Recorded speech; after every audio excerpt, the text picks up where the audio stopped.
morning, Sir James. Ladies, my lords, non-justiciability. We are dealing with a prerogative power. It's a prerogative power that has been expressly preserved by Parliament. It was preserved in Section 7 of the Succession to the Crown Act 1707, Bundle 4, tab 63 in our authorities. And in modern law, it was expressly preserved in Section 6 of the Fixed Term Parliaments Act, Bundle 4, tab 57 of our authorities bundle.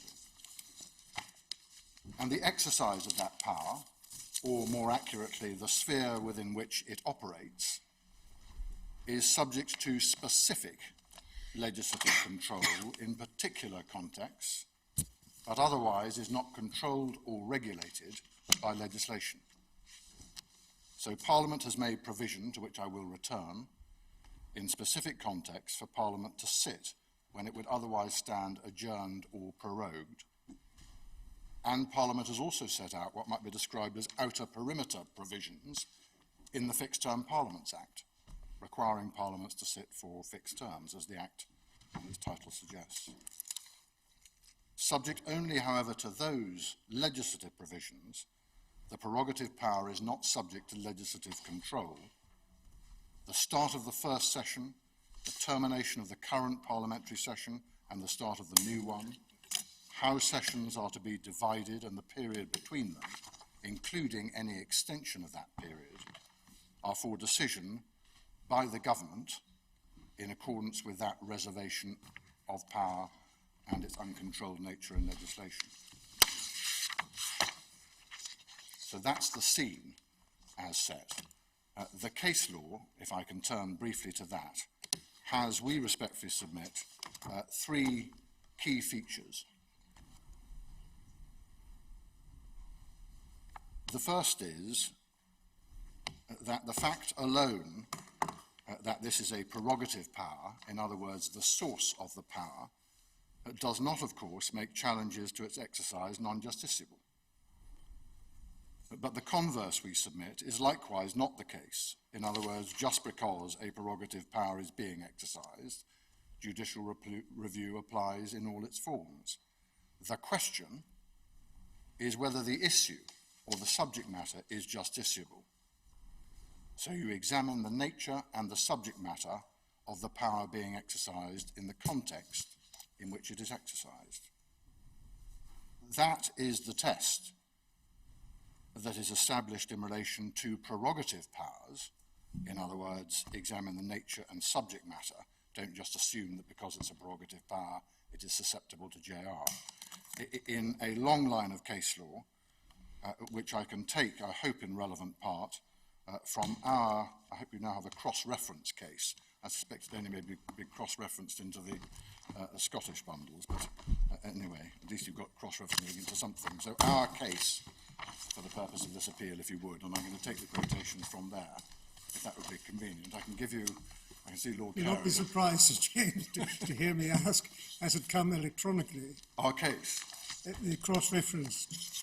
I sincerely hope, oh no, not the cross-reference one. You can have it electronically, certainly. I very much welcome that. And it may be that before we give it to you, you get the English references as well. You're going to make me revert to the hard copy. The Scottish references are a great deal easier Are they? to cope with than the English ones because they're all in one document. Yeah. Whereas the English ones are in myriad documents, which are very difficult to navigate. Well, that's rather why I'm taking you to the quotations in the written case, so as to save you having that burden. But if you have the case, if you would, I was on the test being whether or not the issue is justiciable, so you examine the nature and subject matter of the power being exercised rather than simply just saying, well, it's a prerogative power, so JR must apply. And the authorities for that are the GCHQ authority, which you have in case at paragraph 49, the quote from Lord Scarman.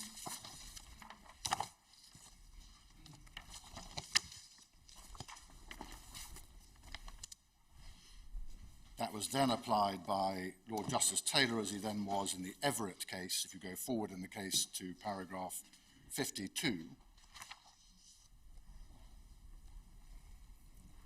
see the first sentence of the quote in paragraph 52 of the case.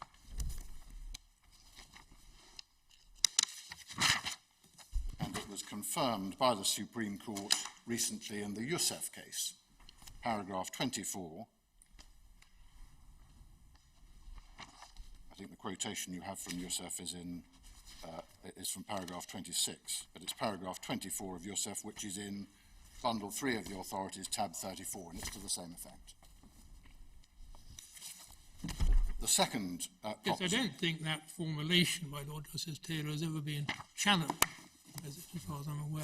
No, and it And appears to have been confirmed by this court on more than one occasion. Yes, both before and after. Yes. It appears to have been based principally on GCHQ and was then confirmed afterwards in Youssef. My Lord is right. The second proposition is that the subject matter will not be justiciable, even in the context of the exercise of prerogative powers, if it is, and the phraseology is, political or involves high policy. And I emphasise that's just as much so in public law as in any other types of case.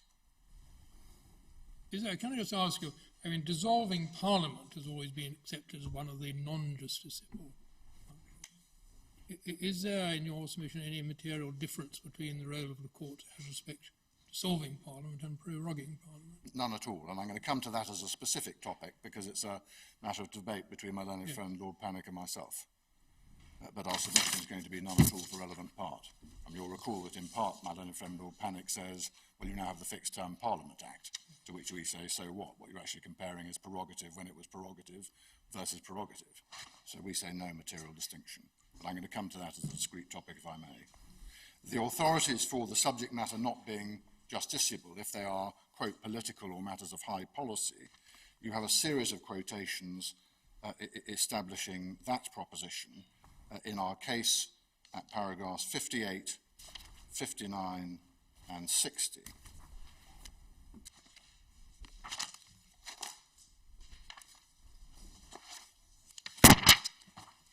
And I should say immediately in relation to paragraph 59 of the case, which is the quote from Lord Bingham in A, that of course the position there is, as my lady will well recall, and maybe other members of the court will recall, that was a Human Rights Act challenge. So the court had to determine the issue of public emergency threatening the life of the nation, because that was part of the statutory test that the court had to consider and apply. And it was, of course, in that context, i.e. a justiciable context by definition, because the issue is whether or not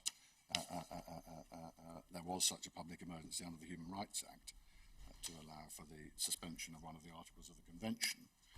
But the position, as you will appreciate, is that non-justiciability as a principle is at, if I can put it this way, the extreme end of those considerations with which the court will be intimately familiar from inter alia all the human rights cases about proportionality, where the factor that determines the breadth of the margin, or the factors that determine the breadth of the margin, are essentially based on institutional competence.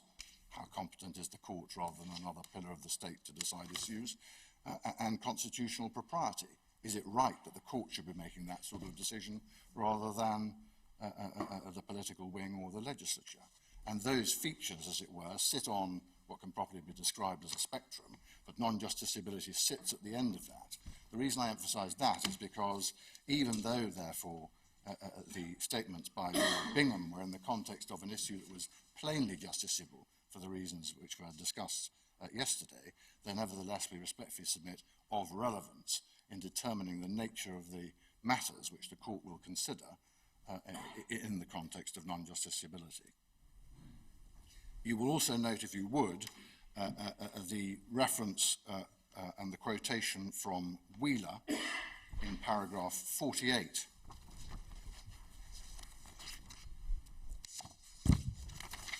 of the case.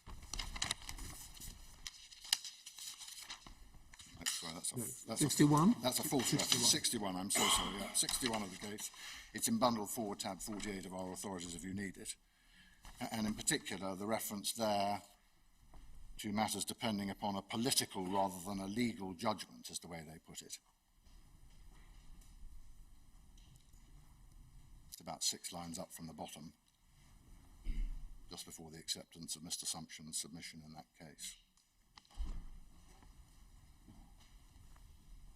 And we also note a case which was inter alia about impropriety of purpose and whether or not the confidence and supply agreement affected or could be challenged under the Bribery Act, the decision of my Lord Sales in Maclean, and the quotation we set out at 63 and 64.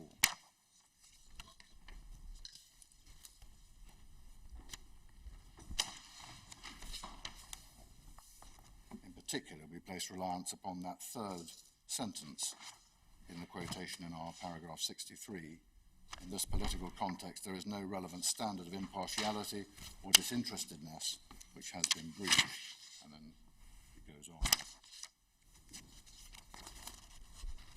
And finally, on this aspect, we invite you to note the principled distinction between rules of a legislative kind, on the one hand, and matters left to political judgment, on the other, a distinction drawn by Lord Bingham in the Robinson case, and we've given you the quotation, the relevant part of the quotation in paragraph 66 of the case. If I could invite you just to remind yourselves of that.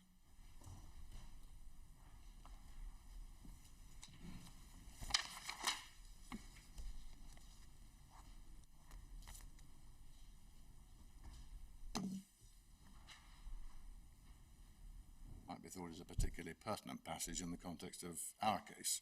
It refers to dissolution, as you see, and draws a clear distinction based on our constitution between effectively legislative controls, which he describes as being the subject of predetermined mechanistic rules, and matters which are then left to political judgment. While we have this passage in front of us, it does make the point that in relation to dissolution, the Crown exercises a genuine function of judgment. Yes, and I'll come back to that as well, because that's another basis on which my other friend seeks to distinguish the dissolution cases.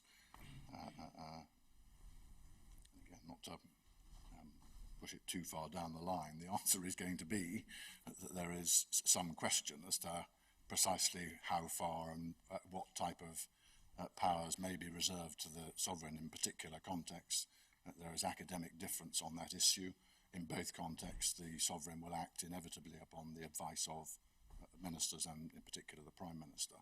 And so those differences may, for present purposes, be more ephemeral than real.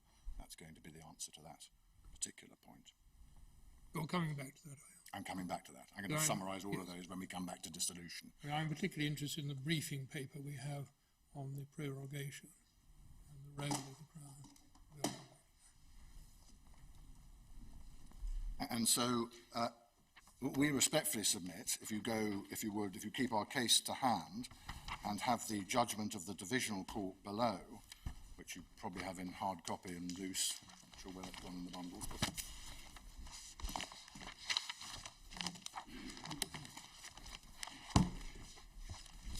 we respectfully submit that their conclusion at paragraph 42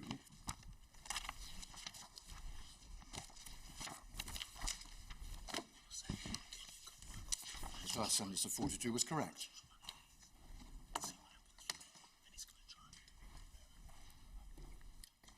As is their analysis in paragraphs 43 to 46, setting out effectively the quotes that I've taken you to in our case, as supporting that proposition. So that's the second proposition. The third proposition is that the rationale for non-justiciability of that type of decision, in other words, of political or high policy decisions, is twofold. First, there are no judicial or manageable standards, to take that phraseology from, I think originally it was Boots, but I think originally in Boots was taken from the US Supreme Court judgments. There are no manageable or judicial standards against which to test the lawfulness of decisions engaging political or high policy considerations. I think it was taken, Sir James, from a rather different principle, which was the United States political question doctrine. Well, I think you're right, and I'll go back on all the history of that because it was subject to some analysis in those Crown Act of State cases that the Supreme Court considered, which I know you're very familiar with from the Iraqi litigation. And so we respectfully submit that the Divisional Court, if you still have that to hand, was also right. Could you just give me the reference to, you'll appreciate, Sir James, that my computer isn't working. So if and when you actually refer me to any of the documents, I'm going to be in trouble.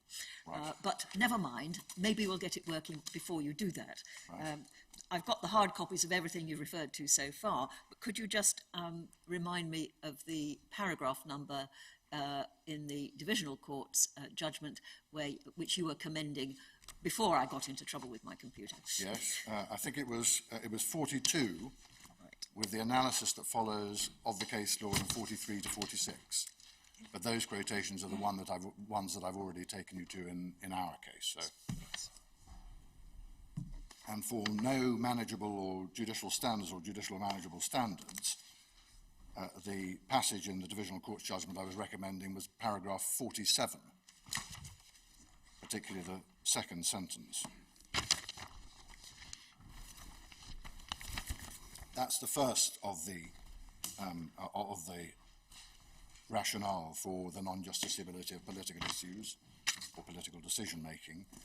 The second is the one I mentioned in the context of the discussion on proportionality, which is that it would not be constitutionally appropriate for the courts to seek to do so. That is because the exercise of the particular power is appropriate for political, not judicial resolution and control, and that is fundamentally based on the separation of powers, which is an absolutely fundamental constitutional principle, as you are aware. And we respectfully submit that both of those rationale, the twin rationale, were pulled together in the Shergill case. And sorry to jump between the judgment and our case, but if you go back to our case and go to paragraph 58 for that purpose, in the judgment of the joint judgment of Laws Newberg, Assumption and Hodge, you will see... It is fair to say, is it not, Sir James, that the essay on justiciability, which is contained within that judgment, is not really the ratio in that case? that is... Is that a fair comment? That is not merely a fair comment, but an entirely accurate one. I suspect it may be an example of a temptation being utterly irresistible. We'll have to bear that in mind, Sir James, will we not? You do. There was the smidgen of a hook for non-justiciability analysis, but quite of that breadth and intellectual force may be a different question. My lady, I rely on it even if strictly obiter, on the basis that, as Lord Bingham I think once said, there is obiter and there is obiter. And this is a passage which we respectfully submit does properly encapsulate the twin rationales that appear from the case law and is a crisp summary. What the court there said, or the majority judgment there said, was that the issue was non-justiciable because it was political. It was political for two reasons. One was that it trespassed on the proper province of the executive as the organ of the state charged with the conduct of foreign relations. The lack of judicial or manageable standards was the other reason why it was political. So you get both strands in the single helpful quotation. So those are the three core rationale, the three core principles or propositions we take from that case law. Well, do you accept, Sir James, that it is for the court to decide what the limits or the extent of the prerogative power are? My lord, I do. I do. And do you further accept that the prerogative powers are constrained by overarching fundamental rights? My lord, in some circumstances they are. Established principles. So there are constraints to the power, and it is the purpose and role of the court to consider what those constraints are and whether they've been exceeded. It is. I don't seek to deny that. I think my learned friend sought to rely below on, not so much here, but on the rule of law as supporting his case. We respectfully submit precisely for the reasons that my Lord has just given. The rule of law does not advance his case at all, because we have always accepted that it is for the court to decide all sorts of issues relating to the prerogative, including whether it continues to exist in the face of legislative intervention and what the limits of a non-justiciability principle should be. Would you accept that the exercise of the power to prorogue Parliament has the potential to affect or undermine Parliament's ability to carry out its constitutional function of holding the executive to account? My Lord, by definition, I'm not sure I'd accept it in exactly those terms because I'd be accused of accepting a contentious proposition, but by definition, prorogation, and it's a point that I will come back to, has the effects that it has. So the bills that were previously before Parliament fall, they can be reintroduced, so that parliamentary questions cannot be asked, so that the parliamentary committees do not sit. So, of course, to that extent, it has the effects that it has.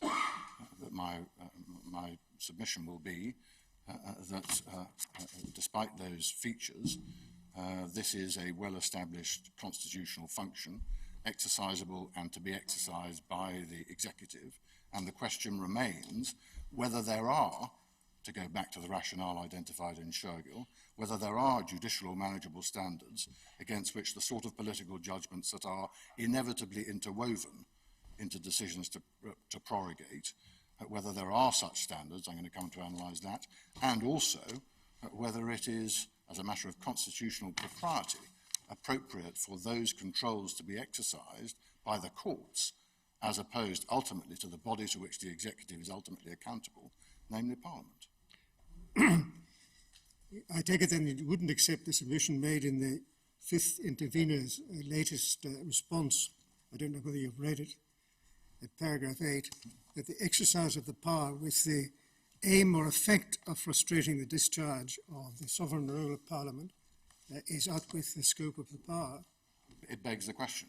That's the issue. If it has that effect and it has that purpose, is it out with the... I don't know.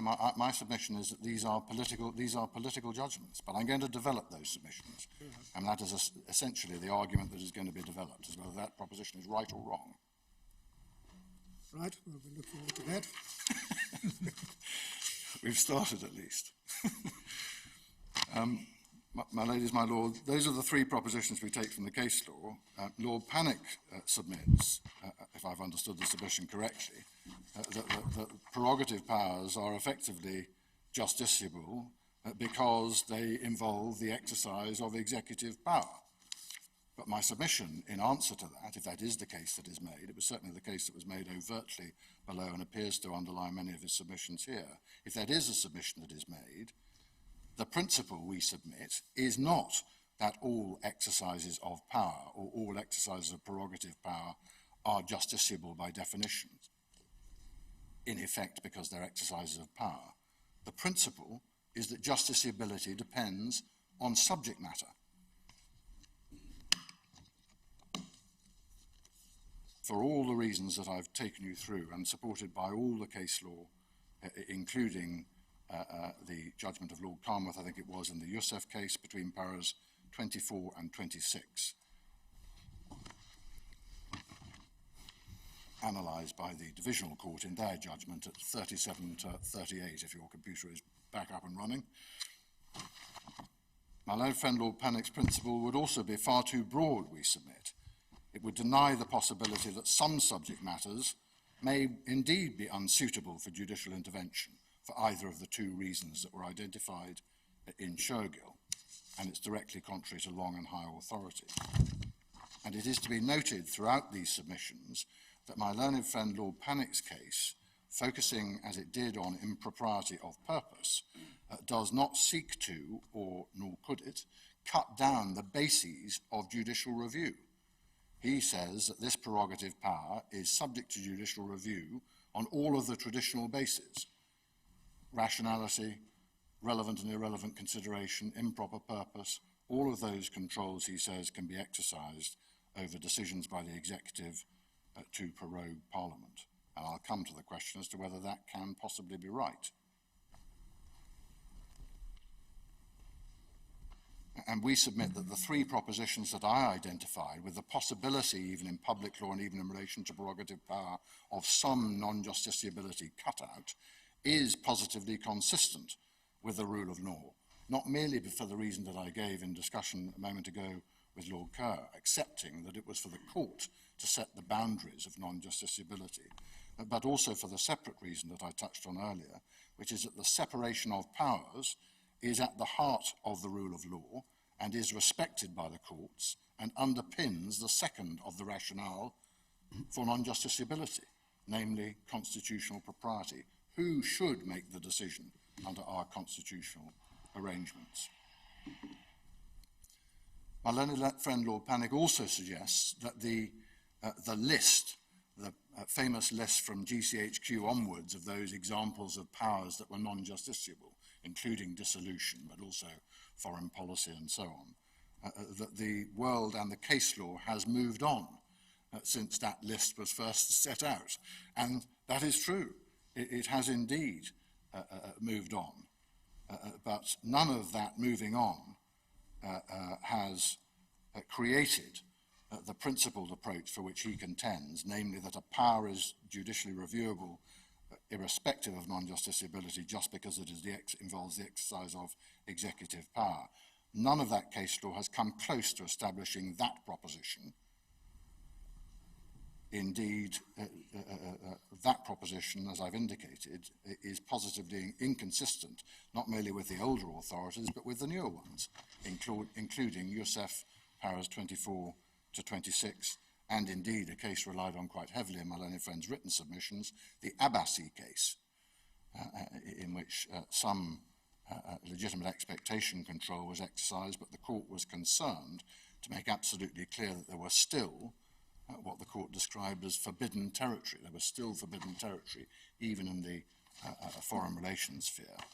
The second also related to a particular rights of an individual who was being that was the other point I was going to come to. Those developments, and it comes back perhaps to a point that my Lord Kerr was putting to me as well, that those cases, that development tends to have occurred in almost all, if not all of those cases, where those subject matter areas crossed into or directly affected or abutted on individual rights. And there's no suggestion that we are in that territory here.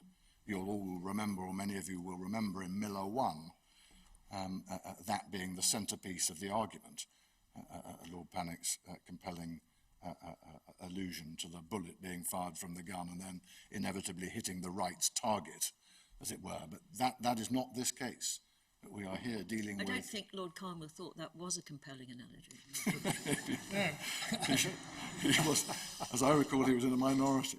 Yes, but I think I was right in thinking that it was rather doubtful that they depended on the proposition that the Article 15 notice couldn't be withdrawn, which we now know to be wrong. But Right, we were all operating on certain assumptions in that case, as we all recall as well. But the more serious point is that case law, where those areas have been eaten into foreign policy, matters of that kind, where that list in GCHQ has been impinged upon, the impinging is almost invariably because there is a direct effect on individual rights, which we're not dealing with here. So that's the basic position in principle we respectfully submit, and our submission, my submission to the court, is that decisions about prorogation are squarely or paradigmatically within that political or high policy sphere and within the key rationale for non-justiciability. And I start, if I may, with 4 points about the general position, prorogation generally, and then I'm going to test it, if I may, against the present circumstances that we have here. And the first of those 4 general points is that as a species of decision, prorogation decisions are inherently and fundamentally political in nature. They will involve considerations about how most efficiently and effectively to manage the conduct of the government's business, including specifically its legislative agenda in Parliament. And those sorts of considerations are inevitably shot through with assessments of a political kind. One could name any number of them, but including how most effectively to secure the government of the day's political and legislative objectives and agenda, with all of the aspects that that brings in modern politics, including presentational. Whether and when it might be appropriate to terminate or interrupt existing business, including the prevention of bills in the course of passage and the setting of a new legislative agenda in a Queen's speech, the interval between parliamentary sessions and whether that period should be extended, whether a new Queen's speech with a new, differently focused national and parliamentary and legislative agenda should be set, and how long would be needed and desirable, in the government's view, for the preparation of that new agenda. That is, we submit, the business of politics. Both the government of the day and the opposition, pursuing its proper function of doing everything it can to attack and challenge government and its policies, they both, of course, have their own political agendas, their own perceptions of what will and will not operate to their political advantage. And the ultimate weaponry, of course, remains in the hands of Parliament. Motions of no confidence, 2/3 voting for an election under the Fixed Term Parliaments Act, all the decisions, all the debates, all the parliamentary business that we've seen in the newspapers in recent weeks. This is, we submit, therefore, the territory of political judgment, not legal standards, the point we respectfully submit that lay at the heart of Lord Justice Sales's reasoning, as he then was, in the Maclean case. There are, to take Lord Bingham's phrase, no predetermined mechanistic rules. You'll remember the quotation drawing that distinction between legislative control and political judgment in Robinson. Just at heart, political judgments, with a whole variety of matters, including perceived political advantage, as part of that parliamentary and day-to-day governmental cut and thrust that feed into those decisions. And that we respectfully submit, that basic and fundamental nature of these sorts of decisions is illustrated by the history of prorogations, some of which we've captured or sought to capture in our case at paragraph 71. Are we being asked to inquire into a political decision, or are we being asked to determine whether it collides with a precious legal principle? My Lord, no one, I think in answer to that, no one on our side would dispute the precious nature of the impropriety of purpose principle. It's a well-established principle. It's from Padfield onwards, you have it enshrined in public law. So no one is querying that. The question is how and whether it can operate in the context of this particular decision-making, this type of decision-making. And you've seen from the case law that some otherwise precious principles of public law have to give way. You've also seen from the case law that non-justiciability operates just as much in public law as it does in other spheres of law. So I think my answer to my Lord's question would be to accept the precious nature of that principle, but nevertheless to say the question remains. Can it operate? Can the other principles, which are equally precious, rationality, relevant Actually, I mean, you've referred to the principle that I was referring to as improper purpose. I was thinking of a bigger one. I mean, if there's anybody who is better placed to defend parliamentary sovereignty, the legal principle of parliamentary sovereignty, it is us here. And it was that principle that I had in mind when I said, does this political decision collide with something which we are duty-bound to uphold? My Lord, my answer to that is a slightly different one. I'm sorry, I've misunderstood the question. My answer to that is going to be a slightly different one. I've got a section in the submissions specifically about parliamentary sovereignty, but to flag the nature of the answer that I'm going to be giving to my Lord's question when I get there and do it in detail. Parliamentary sovereignty, of course, is a precious principle, but it all depends on what it means. What aspect of parliamentary sovereignty, what aspect of parliamentary business are you actually dealing with?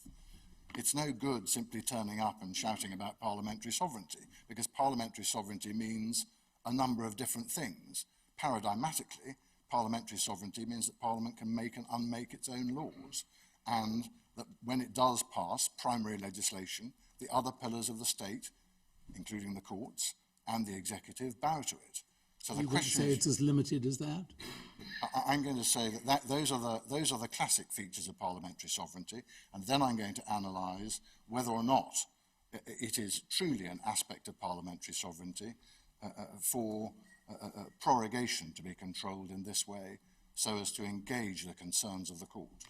So again, I accept the precious nature of the principle, and my argument in my submission is going to be, you need to be very careful before that phrase is, as it were, too widely and too generally bandied about without actually thinking about what it means in the particular context that we're dealing with here.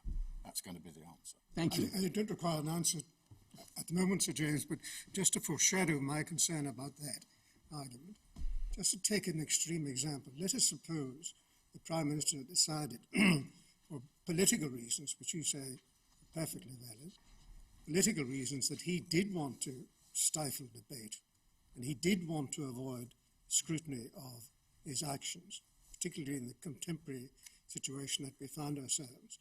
And he decided to prorogue for 1 year. How would that, well, don't answer now, but that is exercising me at the moment. It is, and that was the glove thrown down by Lord Bannock at the end of his submissions. How do you deal with that possibility? It's to some extent in the same box as the question my Lord put to Lord Keane yesterday about bribery, the bribery and corruption, the extreme example, prorogation forever.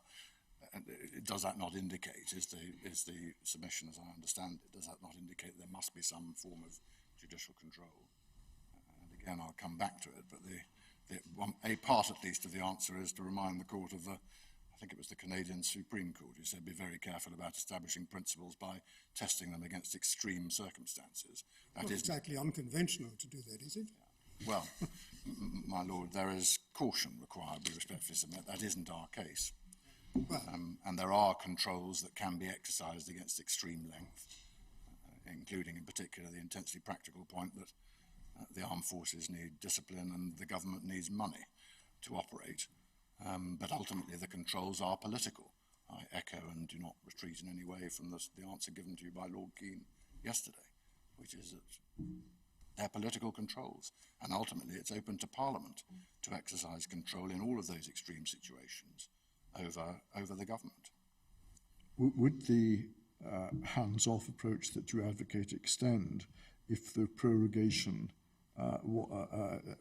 occurred in the face of a contrary statute?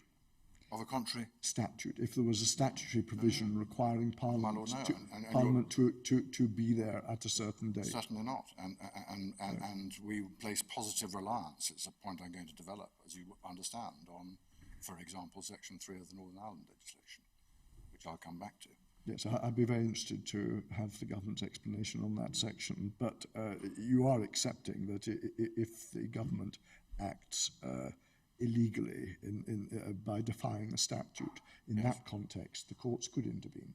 I certainly do, because it's primary legislation, and that would be fulfilling their paradigm responsibility. It comes back in a way to the example of the Human Rights Act. But you say it doesn't follow from that you get the whole gamut of judicial review principles. I do, because all that illustrates is the prime and first principle of parliamentary sovereignty. Yes. Namely that all other organs of the state bow to the express will of Parliament. So a prorogation is justiciable in that particular context. Well, my Lord, the court would be enforcing primary legislation, which is its function, non sequitur. So my Lord has a submission right. Yes, but non sequitur is the answer. Precisely. So the first of the four general points I was making, inherently and fundamentally political. Secondly, they concern the sittings and the sessions of Parliament. closely connected to the business of Parliament, which we respectfully submit is, and it perhaps echoes the discussion we've just been having, the province of Parliament. We're dealing here with the Prime Minister's power to regulate a Parliament that is responsible for his tenure and to which he is accountable, for example, through a no-confidence motion and through the other mechanisms that now exist in statutes such as the Fixed Term Parliament Act. But no-confidence motion is always there, is always available to the House as the ultimate, as it were, nuclear control weapon. Now, whether or not the opposition or the government are in that territory, I include the government given the times we're in, are going to operate that weaponry, is a matter for Parliament. There is at most a flexible convention that there is a parliamentary session each year.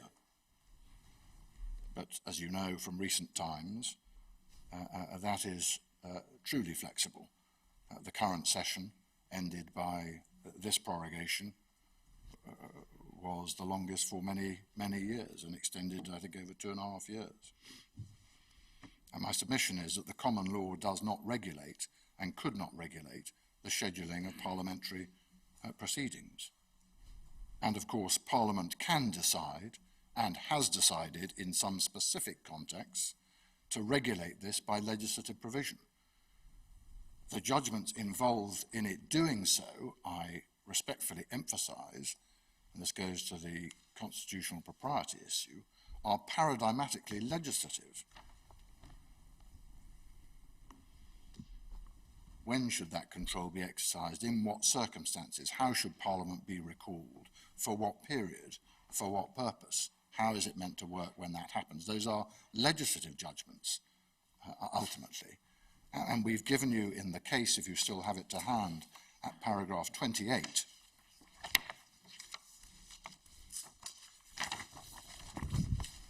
examples of other legislation, apart from the one that I'm going to come back to in 1 second, but other examples of legislative intervention of precisely that kind. Pretty much always in standard form, as you see, requiring Parliament, in effect, to be recalled if it stands adjourned or prorogued at a particular point in time. But you see that Section 3 of the Northern Ireland legislation, with which you're very familiar, you will see that that is, as it were, but a recent example of Parliament doing precisely that thing. You'll be coming on, I take it, to explain how the prorogation doesn't cut across Section 3(2)(a. Yes, I will. I will.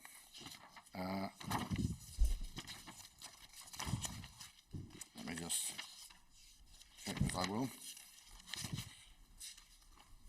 I'm very happy to do that now, if that would help, my lord. I don't want to take you out of order. certainly It's going to- something I want. Yes. I'm certainly going to come to it. I know that Lady Black was interested in that yesterday as well, so I will try anyway. Perhaps if I can pick it up then, so I don't lose the flow of it, if I may.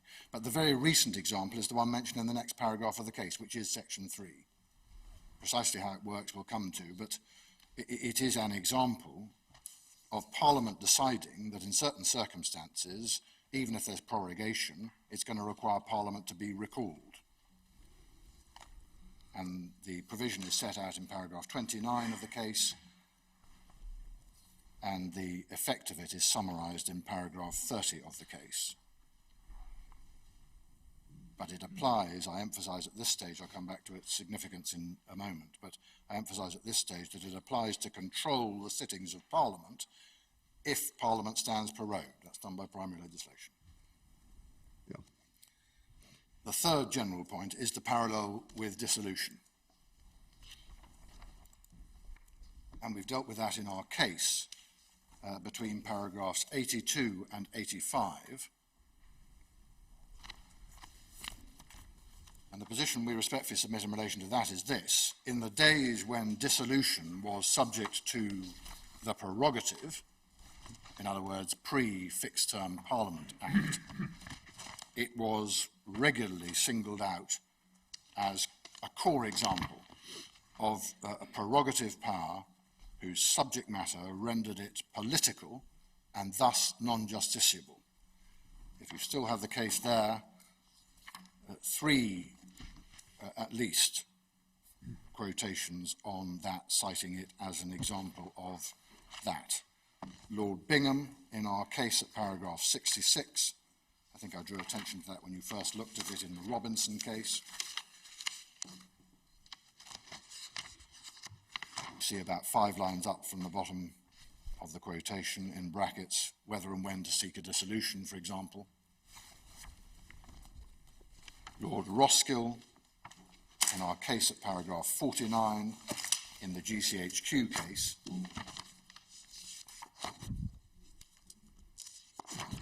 and you see the dissolution towards the end of the line, about halfway through that quote, in the long list of things that are non-justiciable. And Lord Justice Taylor, if you cast your eye down the case to paragraph 52 and the quotation from Everett,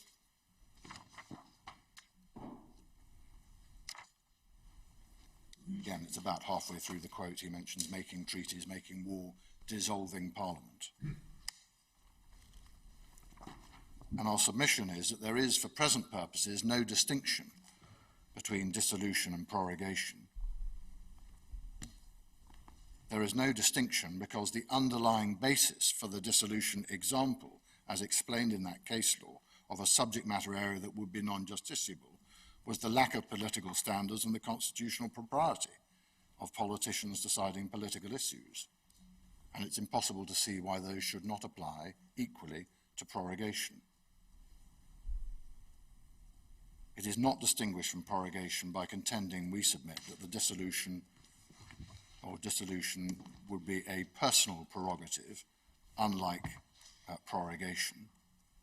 In both contexts, Her Majesty the Queen will act on advice from ministers. Whether prorogation or dissolution is in fact personal, and if so when, is governed in any event by convention and not by law, and, it may be said now, is the subject of some considerable academic debate. I'm not going to go to it now, but you have in the supplementary authorities bundle behind tab 28, I think it's electronic page 491, Professor Twomey's analysis of all the various examples. He has a whole chapter on prorogation, which we've given you, and a series of examples across Commonwealth countries in which it's been done, which makes for, it may be said, jolly interesting reading, not least because you can see from that the sort of circumstances in which prorogation was ordered. You can see governors and governor-generals getting involved, deciding they're going to delay for 2 hours before announcing whether they're going to accept it, to indicate that they were exercising a discretion. Could you just give the reference to My that lady, again? I'm so Is sorry. it I from think your authorities bundle it's or in the Cherry supplementary authorities bundle. Supplementary. I Well, don't you've know, got 2 of those. We've got 2. It's the first one. I don't think anyone's yet referred to the second one, but it's in the first one, tab 28, and I think it's electronic 491. I'll give it a go.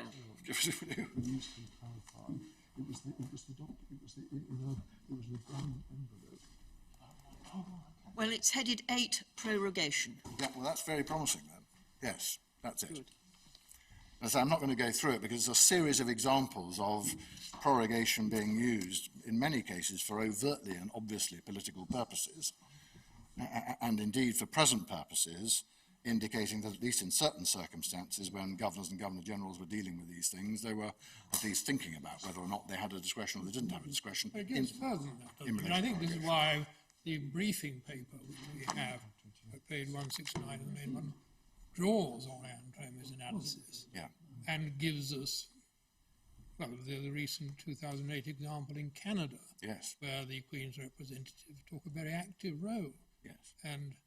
And that paper indeed raises at the end the very question we have before us now, which is whether, if a Prime Minister who didn't have the confidence of the House was to seek prorogation, whether the Queen would be bound to accept that. Well, my lord, you say the very question we have now. In some ways, that's the very question we don't have now. Well, it may be. I mean, Because- how many because- look at that? Page 194. Yes. That my I lord, really, report. It's in the Miller trial bundle, yes? in the Miller trial bundle, yes. Is that the electronic page number? I don't know what it is. It's a hard page I've got, I think. It's tab 29. Oh, they're different. Oh, yes, they are. You had 63, didn't you? I think you had 63, yes. So it'd be 250. 258. Yes. But, you know, I mean, that deal, you see, under the paragraph, page 1, well, paragraph 2.2 of that, it deals with the question of authority for prorogation. And I'm so tells us sorry, in the I don't have the reference. No, I'm sorry, it's in the Miller trial bundle, Yes, Which And is it's- labelled hearing bundle in which our... is labelled hearing bundle. Yes. And it's Tab page 20. 175, hard copy. tab 20. 237? 237 electronic. Tab 29. yes, thank you very much. So 175 hard. So which tab, Sir James? Tab 27? Thank you. 29. 29, I'm so sorry, my tabs have been removed. So. My lord, I'm sorry, I interrupted. No, it just It's the Commons Library briefing It on is. prorogation. It's extremely helpful. and very, but it says at paragraph 2.2, second paragraph, whether the Crown must always follow ministerial advice in the context of prorogation is contested, but has not in modern times been tested in the United Kingdom. It then goes on to say that in other Westminster constitutions, it's treated as a reserved power, and that is not. And then it goes on to give us the example, page 182, paragraph 3.1, of the no confidence motion in Canada in 2008, Yeah. when the Governor General plays an active role Yes. in dealing with the sort of questions of Yes. And then at the end, page 194 or whatever it is, thirdly, in the absence of a clear statement of confidence in the government, it cannot be said with certainty whether the Crown would follow the prorogation advice of the Prime Minister. The very act of asking the Crown to acquiesce to a lengthy prorogation involves the constitutional monarchy in a profoundly political question, which ought probably be resolved by parliamentary means. Now, we have it on the authority of the Leader of the House. In this particular case, the Queen decided that she didn't have any role in the matter. But do we know whether she had seen this, or her advisers had seen this paper? Well, we don't, and in any event, even if she had, the examples from the Commonwealth, as you will have seen, this is, I think, the stuff of the Twomey article, consider, at least in those contexts, that the reserved power operates only in limited circumstances, including in particular when and if there is a problem reflected in a no confidence motion of the government clinging to power in circumstances where it has no warrant to do so, but not otherwise. So there are all sorts of questions Yes, but about that. I think the point I'm concerned about is this. It seems to me it can work both ways. One of the points that Lord Panic makes is there are no checks and balances. You know, there's nothing to stop.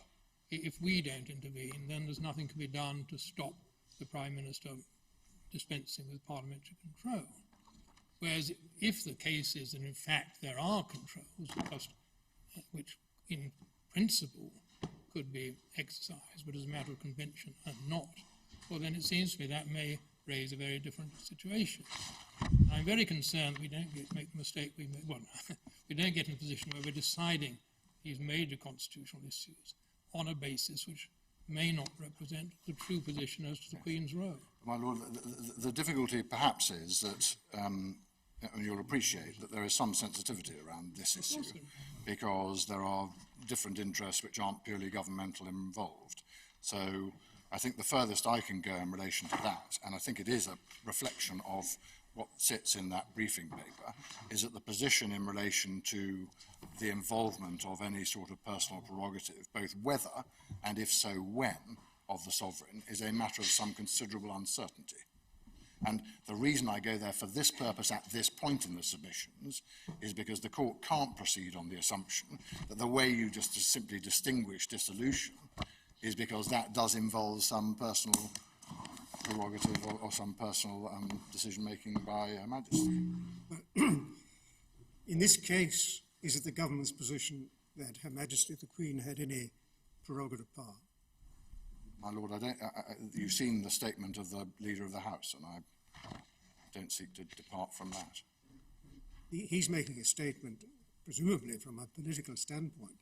He is. And I have no instructions and no position on that general constitutional Well, question. you're not arguing from a legal perspective that there is any prerogative power vested in the Queen. I'm making no submissions either way on that.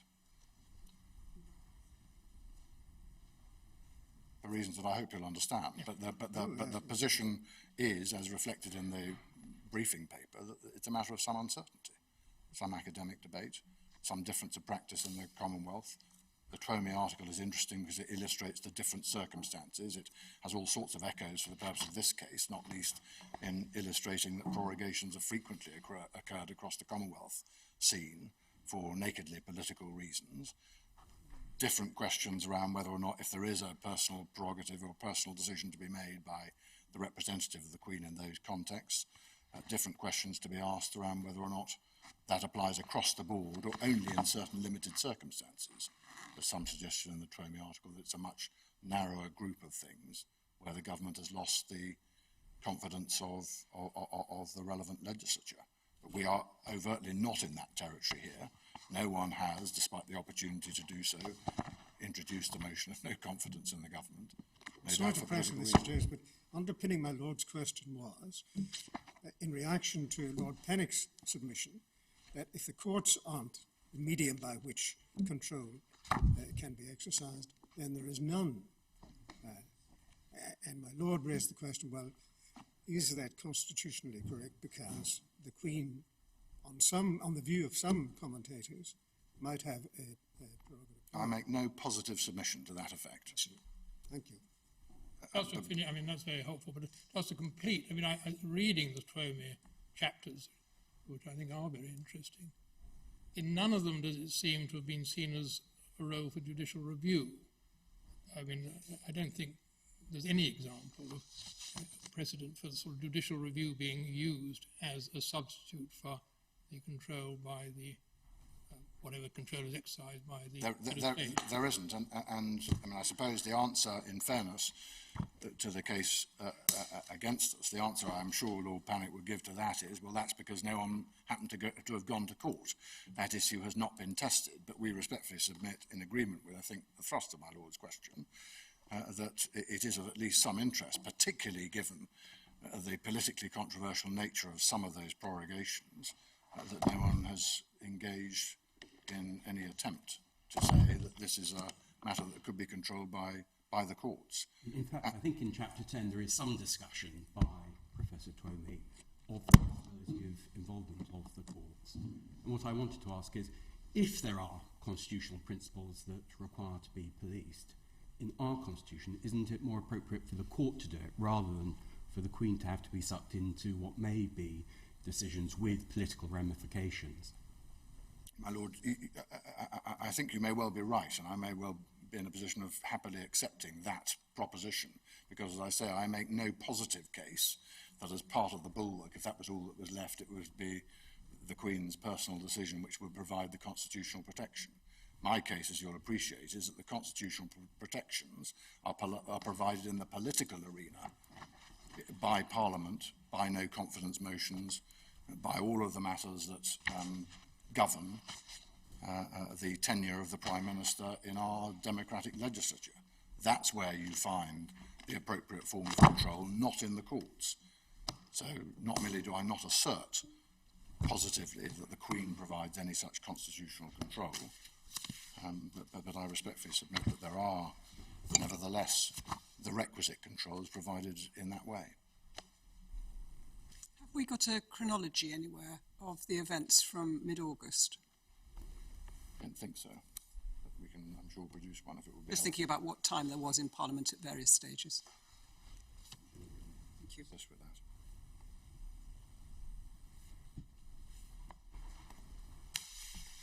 So I've dealt in that rather roundabout way. I hope that's a helpful discussion, but I've dealt in that rather roundabout way with why we say that it is no ground for distinguishing dissolution as the paradigm example and the echo into prorogation by reference to the personal nature of the prerogative or otherwise, because that's simply not established or certain, as it were.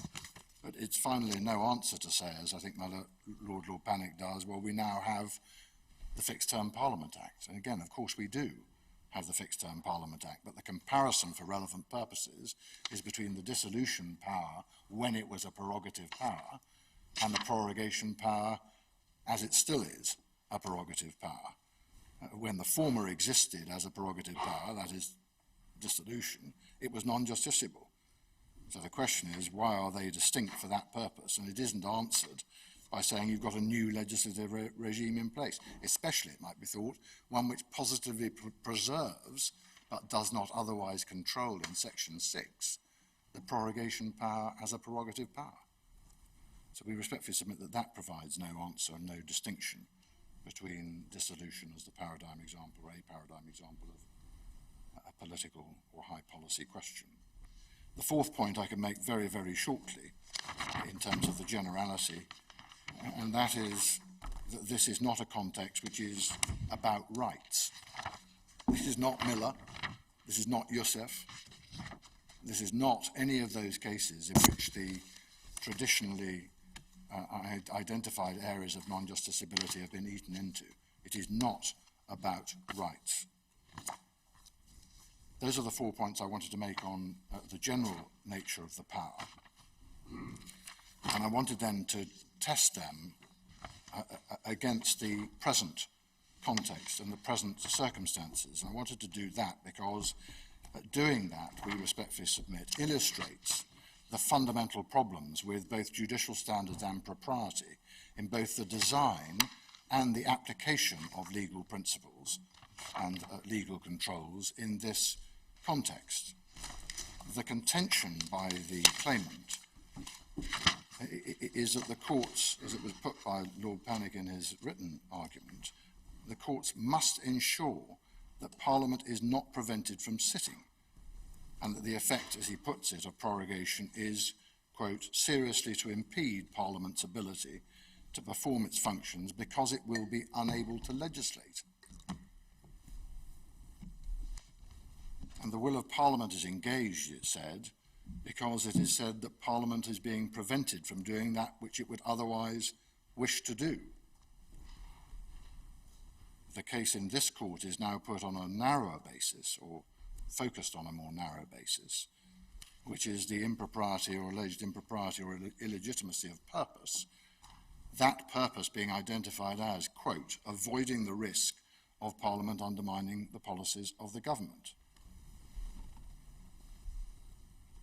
And I'll come back to the detail of the way in which it's put, but some initial points, if I may. But first, it is self-evident that prorogation means that Parliament will not sit. No parliamentary questions, no committees, no legislation for as long as it lasts. Whatever the ultimate end sought by any prorogation, whether it simply be a new Queen's speech in as short a time as possible, accelerating the passage of legislation under the Parliaments Act in 1948, wrong-footing the opposition, a desire to focus on the prosecution of war in 1914, the means by which the intended end is to be achieved is the inevitable preventing of debate and those other functions for some period in Parliament. And it's difficult, therefore, we submit, to separate the object and effect of prorogation. Prorogation always necessarily limits the debate that could otherwise occur, and therefore any decision to prorogue is in some sense intended to reduce the time for debate in Parliament. That raises questions of utility of its sitting for particular periods of time. Secondly, some effects flow from the fact of prorogation. In other words, the falling of bills, as an example. And some effects last, parliamentary questions, the sitting of committees and so on, for as long as Parliament is prorogued. Flowing from that, my learned friend Lord Panic does not attack prorogation per se. He simply attacks prorogation of this length at this political juncture. And there are consequences of that narrowed form of attack.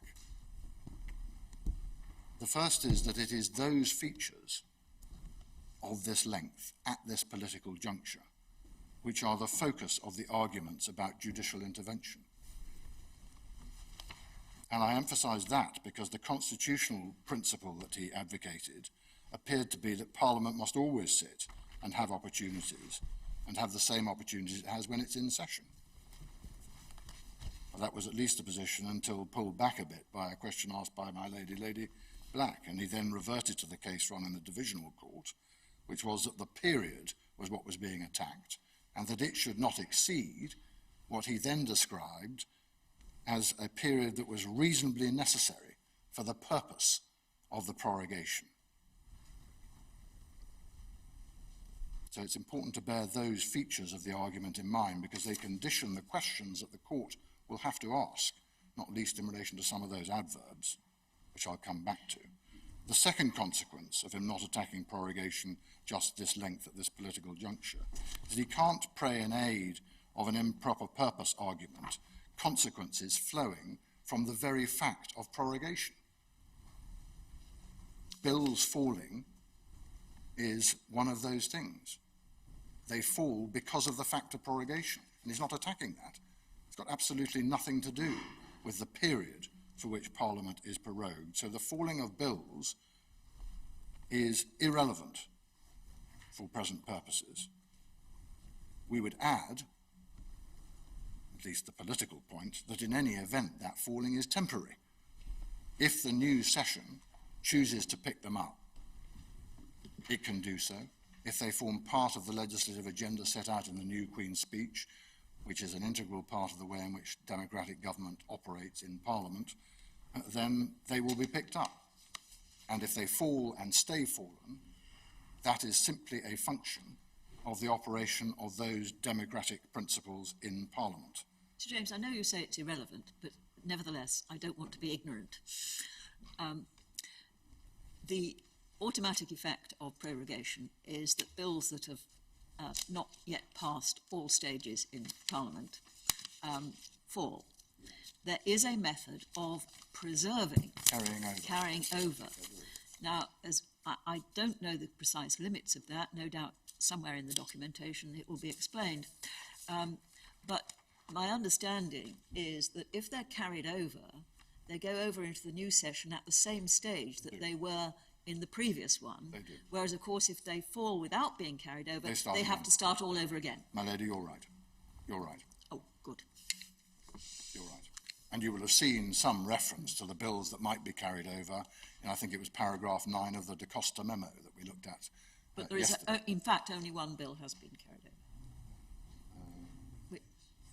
I'm sure we can check the precise number Well, and which one the it was. Public Law Project's recent submission I'm having suggests... whispered in my ear that they're wrong about that, but They may be. whether they are or they aren't, we can check. It's a matter of fact. Thank you.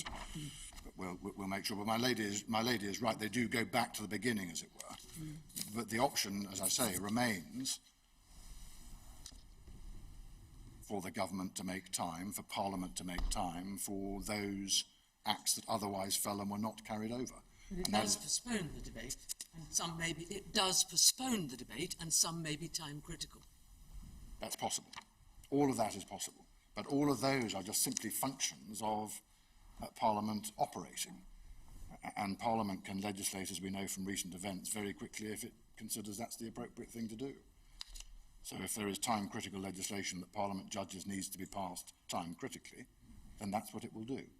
I think my answer to my lady's question. Sir James, I was a bit concerned to hear you say that some of the evidence given in the Public Law Project presentation is wrong. You have actually replied to that in your skeleton in reply, and we've obviously been reading that. Well, I think it's the latest one. It's the one we got this morning. Oh, is there, there's another, is there? I'm so sorry. We have replied to their previous submissions. Yes, and then they replied to your reply. Well, then they replied to our reply. I'm sorry, I don't know whether the court's granted permission for them to do that yet, but But do you do you challenge that 5 Brexit bills have fallen completely? And do you challenge that a mass of delegated legislation has got to be in force by the 31st of October, and now can only be in force if the made affirmative procedure is invoked, under which it is made before it is scrutinised? Well, I'm sure that the basic parliamentary procedures by which those time-critical things can be dealt with is not going to be the subject of challenge. But I got the note this morning, and I had my mind slightly on other things this morning. Course. So I apologise for not having a complete answer to that yet. But it may be appropriate for us to simply check the new note to see how that operates. Thank but you very much. my principled answer is going to be the same one that I gave to my lady, which is if Parliament considers that those time-critical pieces of legislation need to be passed time-critically, then they will act accordingly. Yes. That's a matter for them. I mean, but there must be a limit to what Parliament can do, because we all know that parliamentary time is in itself a scarce resource. So it's not as though it's infinitely expandable in the period down to the 31st of October. It isn't, but no one has sought to make a case that it is, nor could there, I think, impossible to pass the legislation that Parliament requires. Right, For but whatever I purpose. think what my Lord Wilson was, well, one of the things he was asking you about was the passage of delegated legislation, which will be very important to have in place by the 31st of October if Brexit happens on that date. And on my understanding, that's going to go through without scrutiny in Parliament before it is made, because it has to be made in the period of the prorogation. Oh, my Lord, I don't know. I'm afraid, having not seen this morning's effort, I'm not... No, well, I thought that was... That was in the earlier- That's in the original. But we've got... That is in the original public law project presentation to which you have replied. Yeah, and my Lord, our answer... If that is said to be wrong, we should be told. Yeah, well, I'll double-check that. But Thank you. my answer of principle is the one that I've given. Of course, Parliament's time isn't infinitely expandable, and they may have to make, ultimately, judgments about which ones are more important than others. But this is, in the end, a matter for them. Thank you.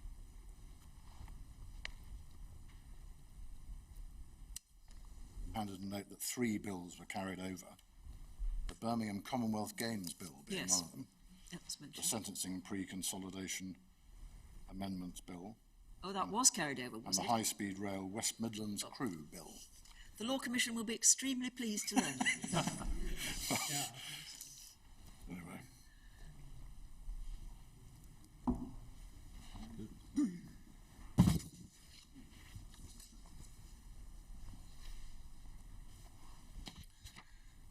So those are the points I wanted to make, the initial points I wanted to make.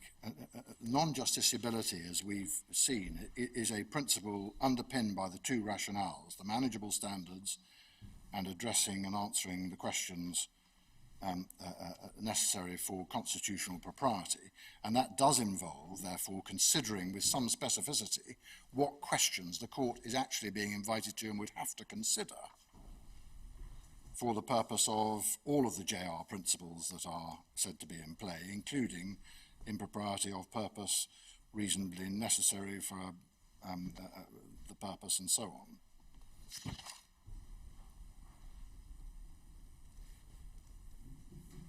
And we submit that once those general assertions are actually analysed so that you see the specific areas into which the court is being invited, the features in support of the principle contended for and the nature of the control contended for require decision-making and the formulation of legal controls in relation at least to the following: the length of prorogation, whether this political juncture warrants a longer or a shorter prorogation, whether Parliament would wish to legislate,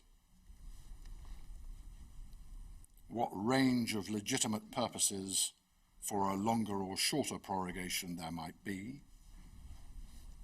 what types or species of political consideration or advantage might operate as legal controls. And just to take those a little bit more fully, there is an immediate problem, and it is that the court tends, in the past has tended, to identify the will of Parliament from enacted legislation. its meaning, and whether it's undermined are judged against that clear and constitutionally appropriate yardstick. That's what the court was doing in Miller 1.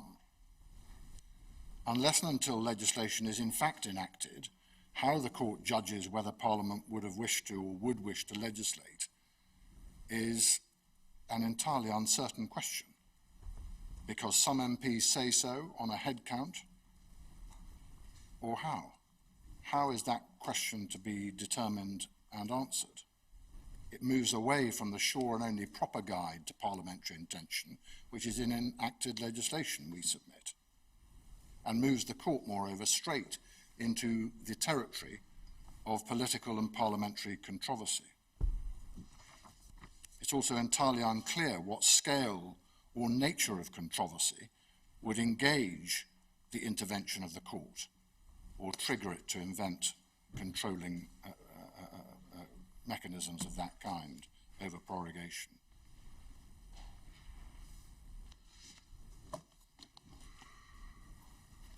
The next set of questions surround the length of the prorogation and the sufficiency, to put the same point in a slightly different way, the sufficiency of the opportunity for Parliament to legislate or to oversee. As we know, the challenge does not involve a challenge that requires permanent sitting for obvious reasons, nor could it. The case is that there has been insufficient opportunity afforded to Parliament to legislate or oversee in the context specifically of Brexit, and most specifically in the claim advanced by this claimant for the possibility of a withdrawal without a deal on the 31st of October. But again, that just simply prompts a whole series of unanswerable questions. How is sufficiency of time to facilitate legislation to be judged? How long is needed to hold the government to account over Brexit? And we submit that the points made at paragraph 57 in the Divisional Court's judgment are well made.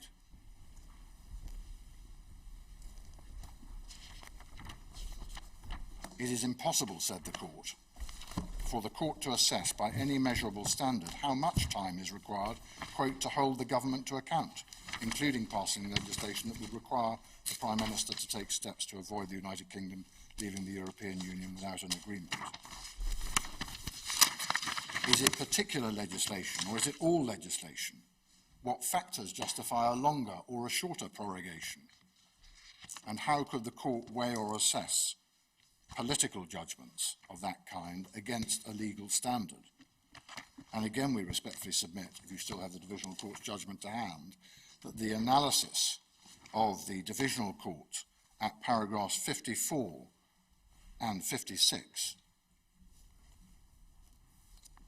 which I'm sure you've read so I don't repeat them, is correct.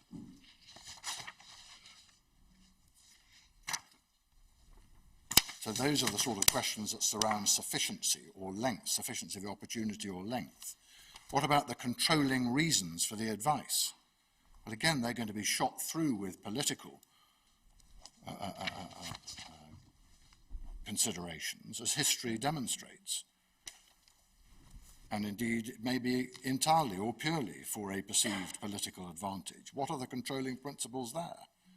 How is the court to judge what is relevant and irrelevant, what is rational, ultimately, in terms of the decision, and what is not, when it can't weigh those political judgments in the balance in any sensible way?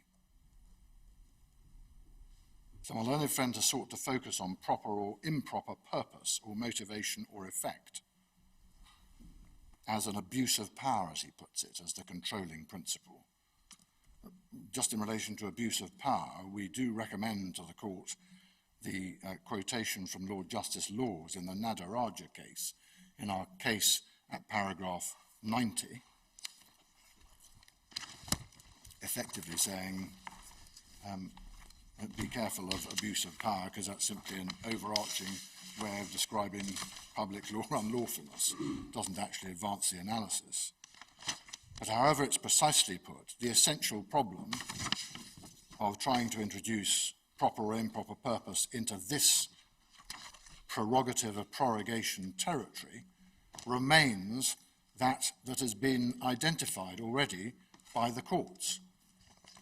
That is the significance of the Sandiford decision.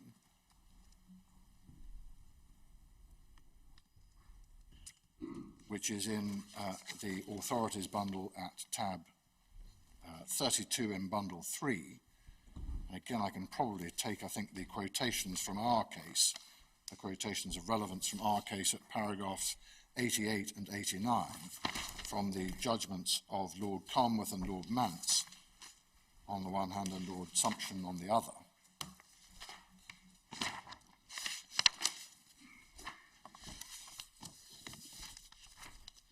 And the key thought, if I may so characterise it, is in the passage from Lord Carnwath's judgment we quote at paragraph 88. They don't stem from any legislative source prerogative powers, nor therefore from any such legislative decision, and there's no external originator who could have imposed an obligation to exercise them in one sense rather than another. They are intrinsic to the Crown for the Crown to determine whether and how to exercise them in its discretion, effectively pointing up the distinction between a Padfield improper purpose, where you have the statute which you can interpret and use as a guide to parliamentary intention, applying standard principles of courts interpreting legislation to identify purpose, and a power such as the one that was being considered there, and a fortiori the one that was being considered here, where there is no external originator, there is no yardstick against which to judge what is a purpose that promotes the legislation or doesn't promote the legislation. So these cases are fundamentally different from the Padfield line of authority on which this line of argument was founded, for the very reason given in Sandford. So Sandford was about the no fetter principle. It was. It was. So those remarks were addressed to a rather different challenge They to were, the government's failure to act. I'm not saying that necessarily makes a difference. I'm just saying that was the situation. My lady, you're entirely right. My submission should have been that by way of, as it were, analogy into this, those comments in the judgment are equally applicable here. We put up this morning on your desk, and it's probably been lost again in the welter of paper, but a case called the Air Centre, which my Lady Arden may recall. And I do so again, I emphasise, not because it's directly on point, but because it's an illustration of the same Sandiford-type principle in operation. Does the court have that? It was probably loose on your desk this morning. If not, I'm sure we've got more copies. I'm very sorry. No, it doesn't matter. We've got more. We've got more. There is a spare. Which one? Yes. It's come through electronically, so Lord Sales can have my copy. I've got big-handed. Thank you very much. I don't want to spend long on it, but you will see, if you just cast an eye down the head note, the context of the case and the facts for relevant purposes. The issue for present purposes was whether the police, if I speak as you read, as it were, was whether the police had the power at common law to ask questions of persons arrested to establish their immigration status on behalf of the Home Office, there being no statutory power for the police to do so. And you see that cast as the issue in paragraph 33 of the judgment. This was a judgment of Lady Arden. It's a recent judgment, so I think still sitting in the Court of Appeal, but recently promoted. Para 33, and the argument, as you see reflected in para 34, was that the police could only exercise their common law powers for a policing purpose, prevention or detection of crime, and not to assist in immigration enforcement. So it was effectively using their powers for an improper purpose by another means. I'm not sure it was quite presented in that way, but that looks like the essence of it. And the Court of Appeal agreed with the High Court that the police had a common law power to do anything an ordinary citizen could do. That's paragraph 38.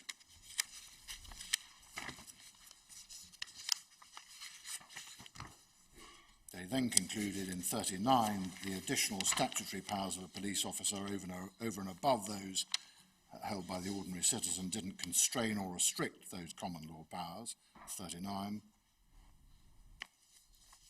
And they then concluded that the common law powers were subject to ordinary principles of public law, but couldn't in effect be assessed by reference to purpose.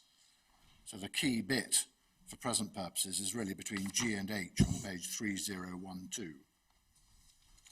What they did not have to do, however, is find some specific police power to enable them to do something ordinary citizens can do, nor do we accept the principle that public bodies must exercise their powers for purposes for which their conferred is engaged on the facts. Mr. Milford submits he was for the police, and we agree that this case does not concern any specific statutory power conferred upon the police. The issue is a different and anterior one, namely whether the police can exercise the same non-coercive rights and powers as any other natural person. In other words, whether a common law power was being exercised, where a common law power was being exercised, the Court of Appeal agreed entirely in accordance with that Sandiford principle that the purpose principle had no purchase. It could not be asked the purpose for which the power had been conferred because it wasn't a statutory power conferred for any particular purpose. So that's another illustration of Sandiford in operation, we respectfully submit.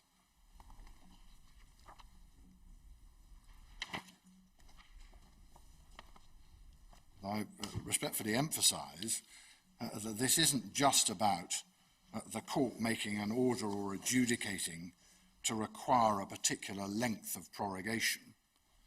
And ultimately you drift pretty close to that in terms of a rationality challenge if that were to be made, and that hasn't of course been shut off. The court of course couldn't do that. But the fact that it couldn't illustrates, we submit, a deeper problem. And the deeper problem is the lack of standards against which to test the standard JR controls. What's relevant and irrelevant, what are proper and improper purposes, what is rational. They all have to be tested against some standard. And back to the rights point, normally what happens when you are dealing with rights or an impingement on fundamental rights, such as when the HRA is engaged, is to examine the impact and what is relevant and irrelevant by reference to their impact on individual rights. So when you're assessing proportionality, for example, is the thing that the government wants to do, is the policy that is being pursued proportionate to the nature and impact on individual rights that it creates? That's the fundamental question. But you have legal standards at all parts of that analysis. And the same is true, back to the Air Centre and Sandiford, where you have a statute creating the relevant purposes and objectives in legislation that you can interpret. So not merely here are there none, but we submit that the tools for their invention are lacking.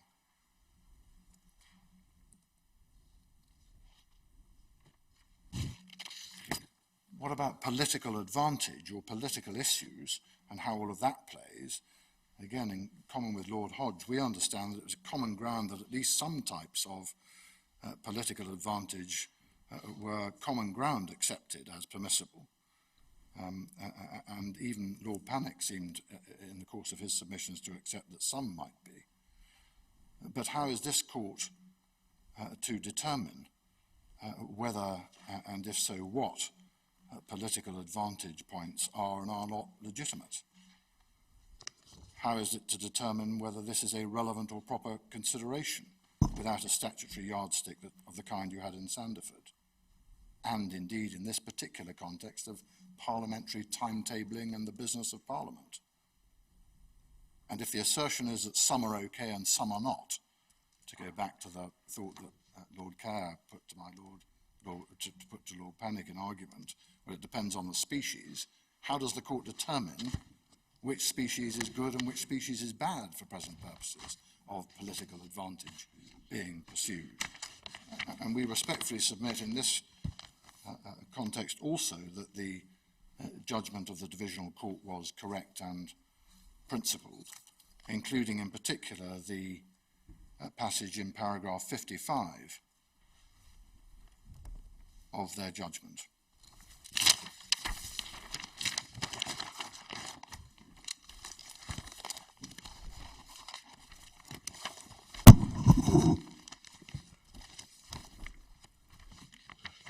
submit very, very briefly that the example they give, which was the one touched on yesterday, of the 1949 shenanigans, if I'm allowed to call them that, that is a good example of political advantage. True it is that it involved, for this purpose, the internal politics of the houses and battles between the Commons and the Lords, but that is for Parliament to deal with. And the prorogation was being used to advance the government's perception of what the right answer was in that context. Can I just take up with you, because you just said that was for Parliament to deal with, how it works here? Underpinning your submissions that there is no justiciability here is the existence of another check or balance, that is to say, Parliament. But where proroguing is involved, that necessarily removes at some point Parliament from the picture. It does. So how on these facts was that check/balance to be applied? Because Parliament has the ability to control. I've accepted, because it is clear and obvious, that during prorogation, Parliament cannot legislate, its committees don't operate, you don't get PQs, and all of that. So my lady is right to that extent. But Parliament can control this beforehand. That's the practical question I'm asking about, and that's why I wanted the as it did in Section 3, and I'll come to that in a moment, and can control it afterwards. So there are mechanisms of control around the prorogation. Of course, during the prorogation, Parliament is prorogued. So by definition... Does controlling it afterwards help? Well, they can pass a motion of no confidence. They can call the government to account when Parliament resumes. In a time-sensitive setting, how does afterwards help? Well, if the thing is time-sensitive, then Parliament can and has to react in the time that is left before the time sensitivity runs out. The thrust of the appellant's case here is that the effect of prorogation is to deprive the Parliament of the opportunity at this critical time, coming up to the 31st of October, of the opportunity to scrutinise the government's actions and to hold the government to account. So a post hoc system of control isn't of much benefit in relation to that, is it? Well, my Lord, I'm not going to repeat the answer. The answer is that whilst Parliament is prorogued, of course Parliament is not sitting and those species of control cannot be exercised. But we submit that in our facts, if it's a question about our facts, control has been exercised, was exercised, could have been exercised further, and will be exercised on the 14th of October and following. I'm not sure repeating the answer necessarily gives me the information that I think my lady was asking for, and that is, what is the post hoc system of control? How does that affect what the appellants claim to have been deprived of here? Well, it goes back to sufficiency of opportunity. There are, when Parliament resumes on the 14th of October, there are, irrespective of the extension provision, which presumably the court will not ignore, which has been passed in the new 2019 Act, so 31st of October may or may not be the deadline, but irrespective of that, and assuming that it is, it still has the period of whatever that number of days is. 17 days. Sorry, I think maybe I haven't made my question clear. It's the question of a check and balance on the proroguing that I'm asking about. How does, once you've been prorogued and lost that time, how does it help to be able to take it up afterwards? Well, it depends what is left of the legislative programme. It depends what then happens. It depends what remains time critical. Assume for the sake of argument that there is no time criticality. Parliament can then resume, exercise whatever functions it wishes, and pass whatever legislation it wishes, ask whatever questions it wishes about of the government. It can resume all the forms of control that it exercised beforehand. So if it is time critical, then that question becomes, is there enough time for the legislative programme that needs to be dealt with time critically to be dealt with? And my submission is that even if it's 3110, there is time, and it's a matter for Parliament and the government to pass whatever legislation they consider necessary. Returning to the issue issue raised by my Lord Wilson, the statutory instruments which would not be subjected to parliamentary scrutiny in the normal way and would have to go through a separate process, that would be irremediable, wouldn't it? Well, my Lord, sorry. I'm being told that we've got a note from our instructing solicitors and department on that issue. You'll come back to them. And we can address that if it's a matter of concern. And it's been raised twice by you.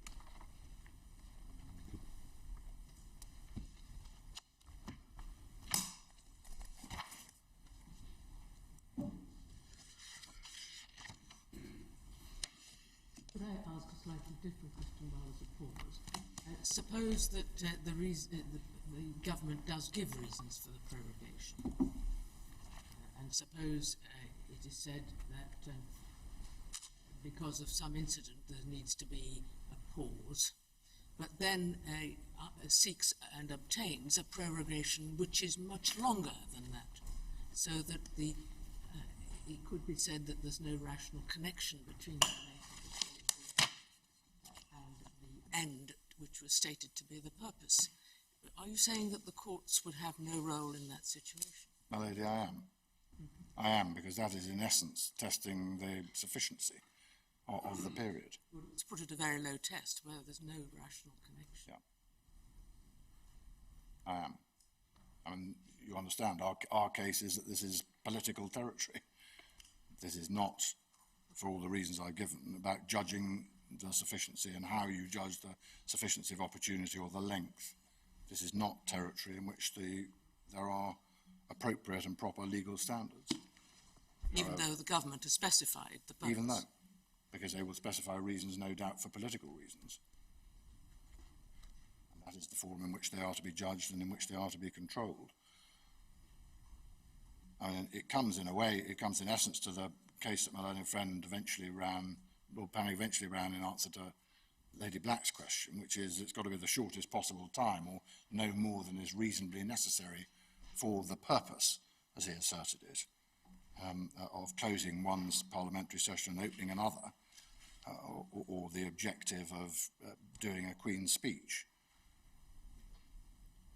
Now, the problem with that way of putting the case is that the one that Lord Keane mentioned yesterday, which I won't go back into, based on the 1867 Act, which is that you can prorogue Parliament when it's summoned to meet, in other words, postpone the first Queen's speech, and when it's already prorogued, you can do a double prorogation. So the basic purpose needs to be identified and cannot be shrunk to the time needed to produce a Queen's speech, with the court having to make judgments about how long is necessary for that purpose. That would take an extra order in council. You can't just say that. You'd have to advise. Yes, you could have a double prorogation. You could do it twice. Yes. But my only real point is that it's not just restricted to how long do you need to do a Queen's speech, because prorogation can exist in a whole variety of different contexts. And it does kind of become this problem that you can't tell the purpose. If the government has said what the purpose is, and still there's no rational connection, what's the objection to the court intervening? Well, my lady, all the ones that I've identified. Yeah. I'm not sure it advances more than that. And we submit that it is for the government to regulate the sessions of Parliament, the sittings of Parliament, while it's in existence, subject to the specific constraints that exist. And even if the purpose were to prepare for a Queen's speech, pure and simple, and you could restrict it to that, the Divisional Court again addressed that and dealt with the difficulties of a court trying to assess whether the period for preparation of a Queen's speech should properly be 5 weeks, 4 weeks, or 3 weeks. Simply impossible, they concluded. We respectfully submit correctly. So our basic submission is both the formulation and design of the principal control over parliamentary sittings simply raises questions the courts cannot answer by reference to what standards does it do it when you actually properly analyse what my learned friend is contending for, which is all about sufficiency of length or sufficiency of opportunity. And it also raises the other basis of non-justiciability. Is it appropriate for the court to be designing this set of rules? And we submit not. They are and they should be for Parliament, and it can, and indeed has in fact answered the when and for how long questions in legislation when they've chosen to do so. And all of that, all of those submissions we submit are thrown into stark relief by the very recent events that have occurred. And I make only 2 points in relation to those recent events. First, there was always going to be, and there will be, sittings affording opportunities for Parliament to express its will and to legislate as it chooses. Section 3 was enacted, and the significance of it being enacted is that it and the other pieces of legislation that I took you to in our case indicate that when Parliament wishes to control sittings, it's made specific provision for doing so. And it has in fact made specific and detailed provision for precisely that, with Brexit and its dates very well in mind through the Anderson Amendment in Section 3. It could have made different provision if that's what it wanted to do. It didn't do so. And it illustrates also, Section 3, that there are legislative judgments that are involved in making that sort of legislation, about which Parliament is the only judge. When, for how long, how do you come back, for what period, what are the principled and procedural controls? And the key point is that at the heart of these claims is an invitation to the court to enter territory through the principles of judicial review with a view to the legal imposition of additional controls to those specifically enacted in Section 3, with Brexit clearly in mind. Additional controls.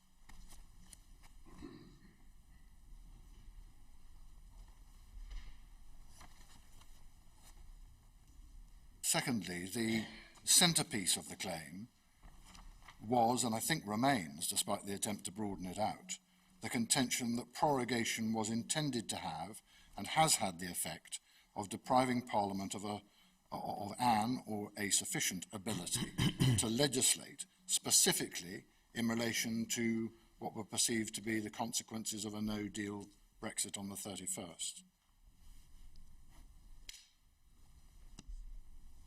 And the events during the course of the hearing before the Divisional Court in the Inner House and that have occurred subsequently demonstrate precisely why and how that is untenable, in fact. Parliament has had and has taken the opportunity to legislate.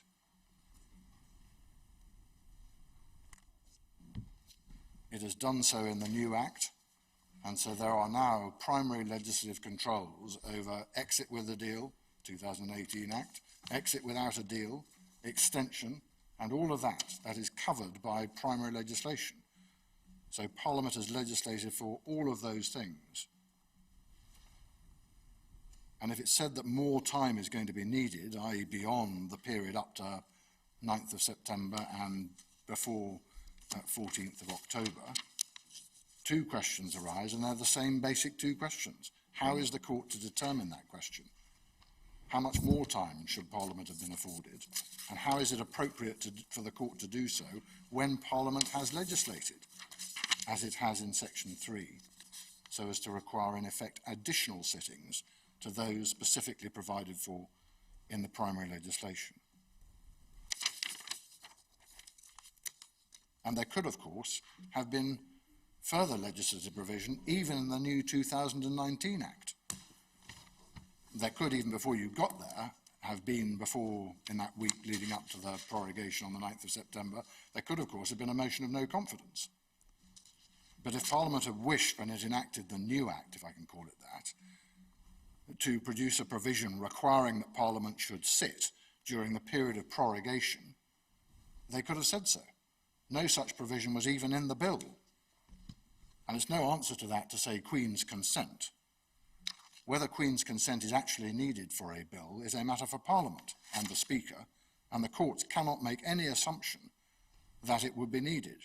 We note that it was not a provision, it was not needed and was not sought for the enactment of Section 3.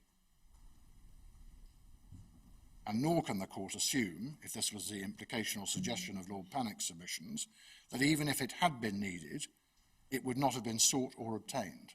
You can simply make no assumptions about that at all.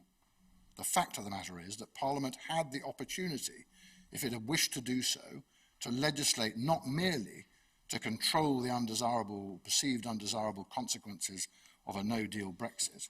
It could have said, and by the way, if and to the extent that Parliament is going to be prorogued next week, we think we need more time.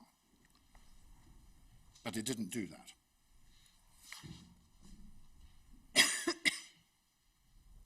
Can I turn briefly, and it is, I'm afraid, going to be briefly because of timing and because no one is mounting a challenge in this case that it should have been the 9th. I'm going to do the Section 3 and how it works issue. I'm going to try and grapple with that briefly, but there isn't a direct issue before you about that, so I'm going to take it tolerably shortly if I may. You find the provision itself behind tab 59 in bundle 3 of the authorities, of our authorities. If it helps to give the Cherry MS number, I don't know if that is helpful, 2951. Thank you.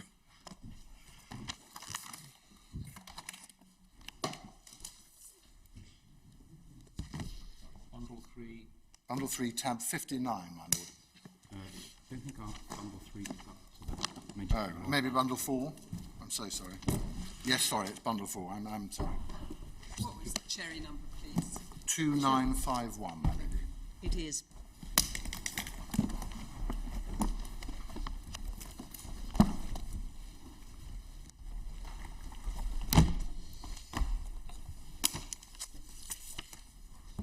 So you see the basic structure of the section. It's to produce reports, to publish or make reports. I think in sub 1 it's publish, in sub 5 it's make, but it matters not.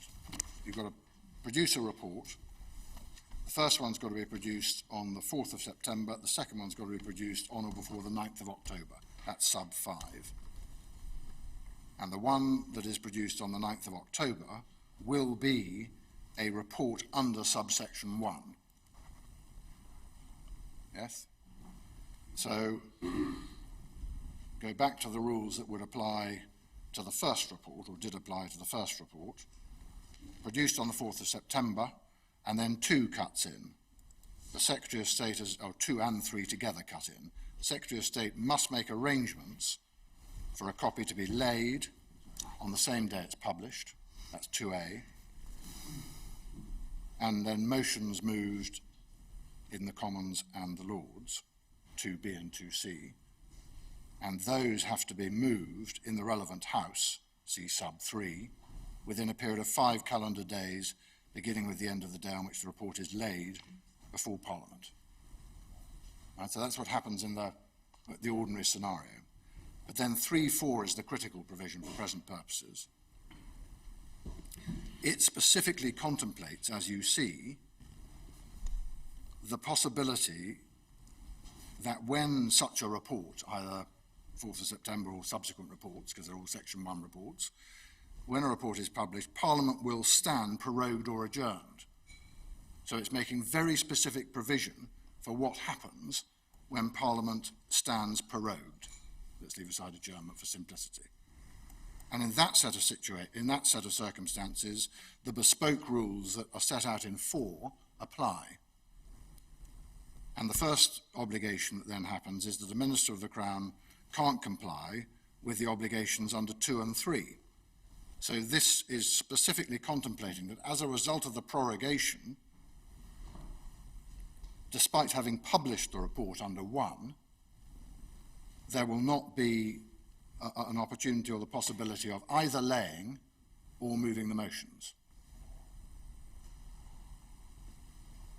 And in that set of circumstances, recognising that you can't, for the purpose of this set of sections, lay in this way, what then is to happen to complete those steps? That's what 4 is about. And the first thing that happens is you've got to get Parliament back. A proclamation under the Meeting of Parliament Act 1797 shall require Parliament to meet on a specified day within the period within which compliance with subsection 3 is required. What are the mechanics of that? Would the Prime Minister have to ask the Queen to make a proclamation? No. Not sure is the answer to that. Well, it's not all that. No, but anyway, you've got the day within the period within which compliance with 3 is required, and that is a period we respectfully submit of 5 calendar days. Your point is all of this could have been translated to a wider provision, or a different provision, and Parliament chose not to do that. My point about how this works, I think this is what I'm really trying to address. Yes, I think you're going to say that it only requires compliance within a period of subsection 3 and not subsection 2. But the problem with that submission is that 3 depends upon a day on which the report is laid before Parliament, which takes you back to 2. Well, that's true, but that's just simply being used to define the period. So we take for this purpose the day of laying as being the date of publication, and you still get a period of 5 days for compliance with sub 3 from then. How can the date of publication be the date of laying when you can't lay? Well, you have to have something, because it's recognising earlier on in the subsection that you can't comply with 2 or 3, and 2 is about laying. So the only way of making it work sensibly is that. Does that make sense? That's the... Yes. And then you have a period of 5 working days thereafter. In the limitations of this, yes, it makes sense. Yeah. Yes, so you say because the second report had to come in on the 9th of October, subsection 4 allowed the government to prorogue until the 14th of October. Exactly so. The end of the 5 days. Exactly so. And then, pursuant to the provisions of this, and I agree, it's slightly odd wording, it is required after sub 3 and 4, but otherwise it works worse the other way, if that makes sense. So this is a way of making it work sensibly. That means that you set your period, and it refers to a period, by the way, so it's got to be a period which is referred to. It's the 5 calendar day period, and there's a strangeness, or perhaps a felicity, in the 3 uses calendar days, and then there's working days at the end of 4, but you do your 5-day period for that, and then you have 5 working days within which to debate. And what that effectively does is set a mechanism by which Parliament, and no doubt the 5 calendar day period is a sensible one, because it will require some mechanics to be gone through to get Parliament back to do the laying and all of that. So you say Parliament wished to be in session from the 14th and 5 days thereafter? Exactly. That's how we say it works. But I emphasise, this isn't no one's queried this, isn't an issue in this litigation. Do you say there are any restrictions on the subject matter of debate? I would know. 5 working days. And that's why you had the 4th of September and the prorogation happened on the 9th. I mean, this was set. The period of prorogation was evidently set by reference to the primary, it goes back to a point I was asked earlier, by reference to the primary legislative controls that applied. But with that interpretation, with that view being taken, about how it operates at the end, which was my lady. I hope that's of some assistance anyway. Thank you.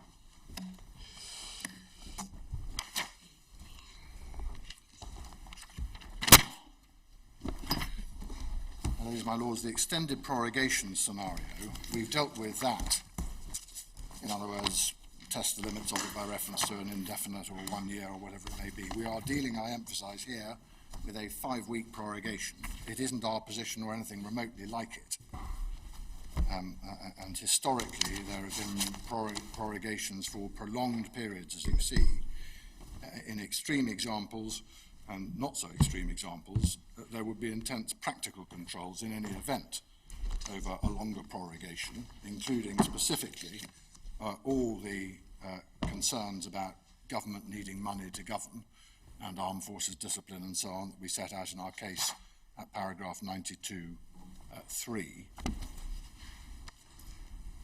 And we've cited, again, I haven't got time to go to it, but we've cited in our case at paragraph 76, Dicey, drawing out the lack of legal enforceability, even in extreme circumstances. And that passage is predicated, we note, on the, not on the non-reviewability of the prerogative as such, but it's examining the fact that there are controls which are parliamentary ones, and there are good parliamentary reasons why the government would need to go back to Parliament for authority to get money and so on. So that was the dicey reasoning and had nothing to do with, and therefore is not answered by, the extension of judicial review created by the GCHQ case. So my learned friend Lord Pannick then seeks to identify standards against which, he says, the court can make these sorts of judgments. How can it do it? And there are two, one of which I'll take very shortly, and the other is a little bit more length, if I may. The first is responsible government, and some principle of responsible government, but we submit that substantially the same issues arise in relation to that. How do you determine the standard? How can it be constitutionally appropriate for the courts to do so? What type of issue or issues of political or national controversy or importance would trigger the intervention? What is responsible and what isn't? And you still have to solve the problem of sufficiency of opportunity for Parliament to legislate or control.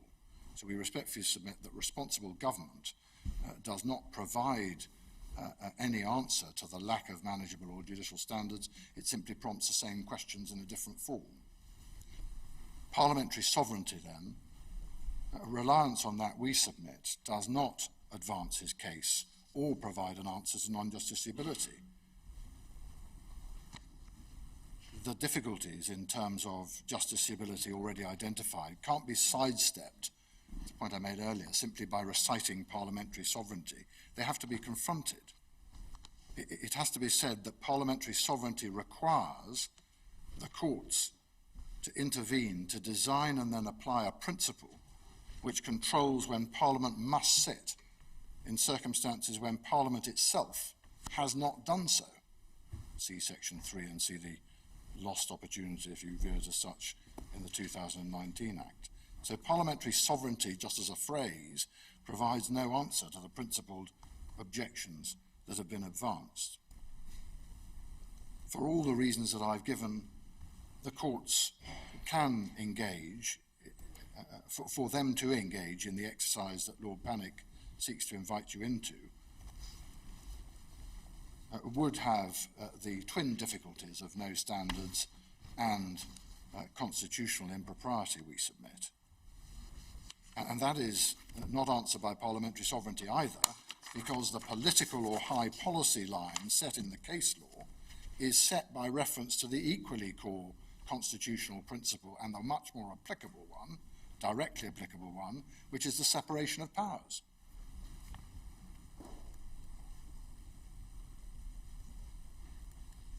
Especially, I emphasise, in circumstances where Parliament has legislated specifically to deal with sittings in this context, and has specifically preserved, but otherwise not controlled, the prerogative of prorogation. And the court is, in effect, being asked to redesign and produce additional sittings of Parliament by some set of legal mechanisms or controls. And for all of the reasons given by the Divisional Court, in their judgment at paragraphs 63 and 64, addressing the parliamentary sovereignty arguments directly and focusing on the relationship between the executive and Parliament, that isn't appropriate, we submit. That's the second point. The third point is that there is no support in the case law for any principle of parliamentary sovereignty of that kind at all. Parliamentary sovereignty has the well-established meanings and the principal basis established in the case law, as we've set out in our case at paragraph 97 giving the acknowledged and accepted meanings of parliamentary sovereignty. The key principle for present purposes, and you see those reflected, I should add, in the Miller case, the first Miller case, Bundle 3, tab 29 at paragraph 43, but the key principle for present purposes is that the expression of that sovereignty, to which the other pillars of the state bow, is in enacted legislation, as it was in Miller. And to give you one other reference in Miller without turning it up now, 1, 2, 3 of Miller demonstrates that nothing less will do. Nothing less than enacted legislation will do. You will recall the debate in Miller with me unsuccessfully persuading you, or seeking to persuade you, of the relevance of the various parliamentary debates and discussions there have been about Article 50, which fell short of enacted legislation. And the court said, no, that won't do. You need enacted legislation or nothing. So that is the key principle. Nothing in the case law supports or suggests that an aspect of parliamentary sovereignty requires that the court should intervene to design and then apply a principle that controls when and for how long Parliament should sit. And none of the cases that my learned friend identified go anywhere near any such principle. The Picking case, which he relied upon below, does not do so. That's in Bundle 2, tab 19. That was the case about parliamentary privileges. But in essence, that was a case which positively supports us, because it indicates that the courts will not go behind the manner in which legislation went through the House, went through Parliament. The Unison case, on which very considerable reliance was placed before and almost none in this court, again, for good reason, again doesn't go anywhere near that. In that case, the court was considering the nature and extent and legal controls over a broadly expressed power to set fees for the employment tribunals. And the judgment of Lord Reid made absolutely clear that if it's a generally expressed power, a bit like those cases on principle of legality, you have to take into account the constitutional principle and importance of citizens being afforded access to court. So that goes nowhere near saying an aspect of parliamentary sovereignty that the courts need to protect is the sittings of Parliament and whether or not Parliament has sufficient time, whether prorogation should be 2 weeks, 3 weeks, or 4 weeks, or even 5 weeks.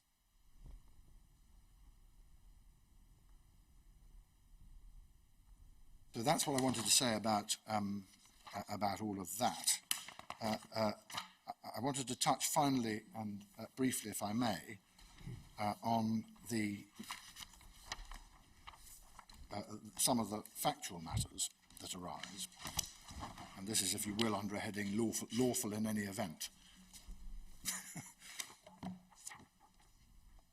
The key starting point, we respectfully submit, is that Parliament has been considering Brexit for months and years. It has had the opportunity to make whatever legislative provision it has wished over that period, and it has in fact made a plethora of legislative provision, including and starting with the authorising of the giving of the Article 50 notice following Miller 1. Specifically, Parliament, and more directly, Parliament has decided with this set of deadlines in mind to make Section 3 of the Northern Irish legislation. And the prorogation decision thus sits in a context in which Parliament would sit and would debate and legislate, if it chose to, in the week leading up to the prorogation on the 9th of September, and would have further opportunities after the Queen's speech on the 14th of October. That period, as we've seen, being conditioned by the primary legislative provisions in Section 3. Doesn't there have to be a debate on the Queen's speech? There has to be a debate on the Queen's speech. How long does that customarily take? 8 days? 5 days. 5 days.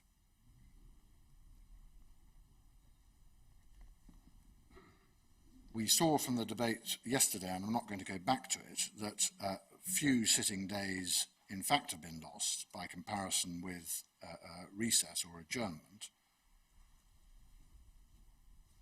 Recess is introduced by a proposal from the government, isn't that right? I think that's right, a motion. On which the House of Commons votes. I think they're different, aren't they? House of Commons, House of Lords? Separate recess motions in both houses. Yes, yes, quite.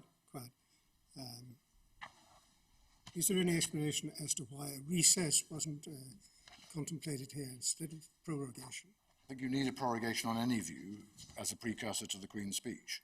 Well, So you've got to do that. The question is for how long? yes.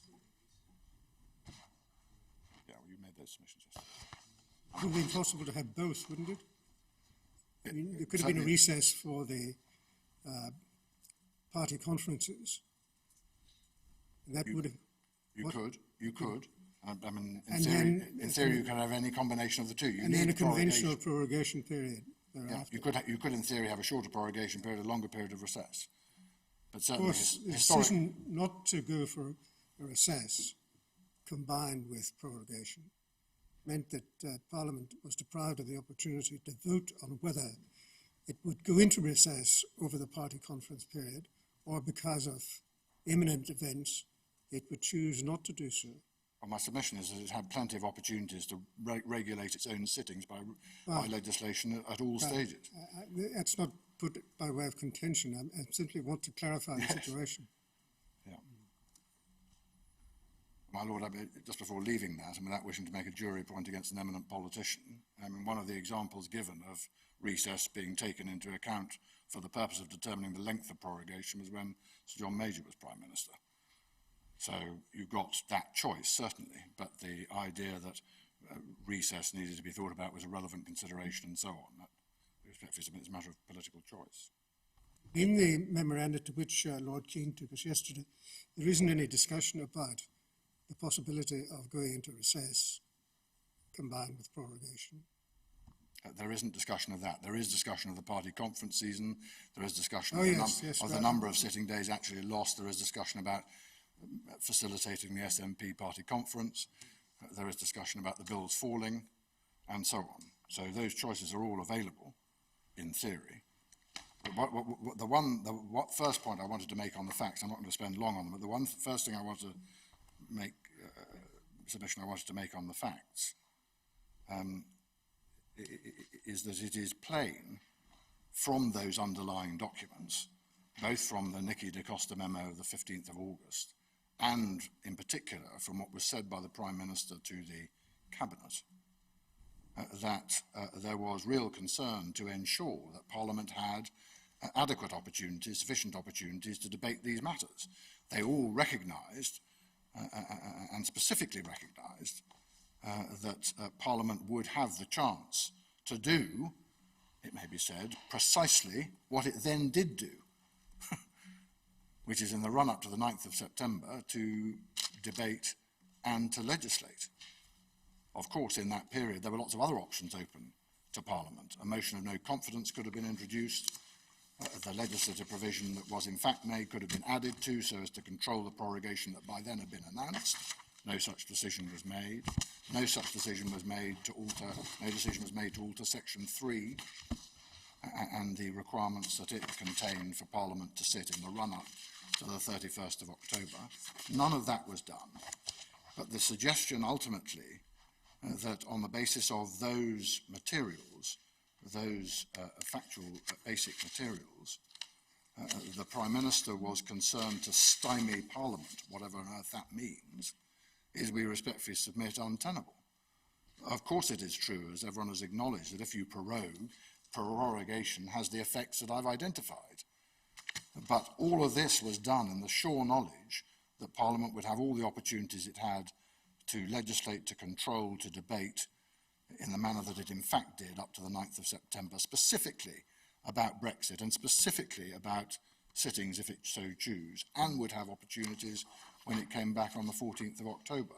So that basic attack, if the basic attack is this was improper purpose or improper motivation or improper effect, if there is such a doctrine, because it was designed to stymie Parliament, we respectfully submit it is unsustainable. And we have produced, and I should make it absolutely clear, we have produced exceptionally the cabinet minute. Those are minutes which are produced only with extraordinary rareness. And you have the documents that went to and from the Prime Minister in terms of the briefing to him. We do have those documents, but we have no witness statement from anybody apart from the Treasury Solicitor. And so no one has come forward from your side to say, this is true. We're just given the documents, as it were, floating around for what they're worth. The whole truth, nothing but the truth, partly true. They're just floating around. Well, Isn't it odd that nobody has signed a witness statement to say, this is true, the reasons are, these are the true reasons for what was done? My Lord, you have the witness statement you have. You have the witness statement you have. My submission is that in the light of the case law you were taken to yesterday, which I don't go back to, it remains open to the court to make judgments about the facts on the basis of the underlying documentation, if that is produced. That underlying documentation has been produced. It's documentation at the top of government, briefings directly to the Prime Minister twice, and what the Prime Minister said to Cabinet and what Cabinet discussed on that occasion. And no one has suggested that those are not proper documents. You saw also the letter from GLD, from the Government Legal Department, that you were taken to yesterday. So my Lord is right. You don't have a witness statement of the kind you traditionally would do.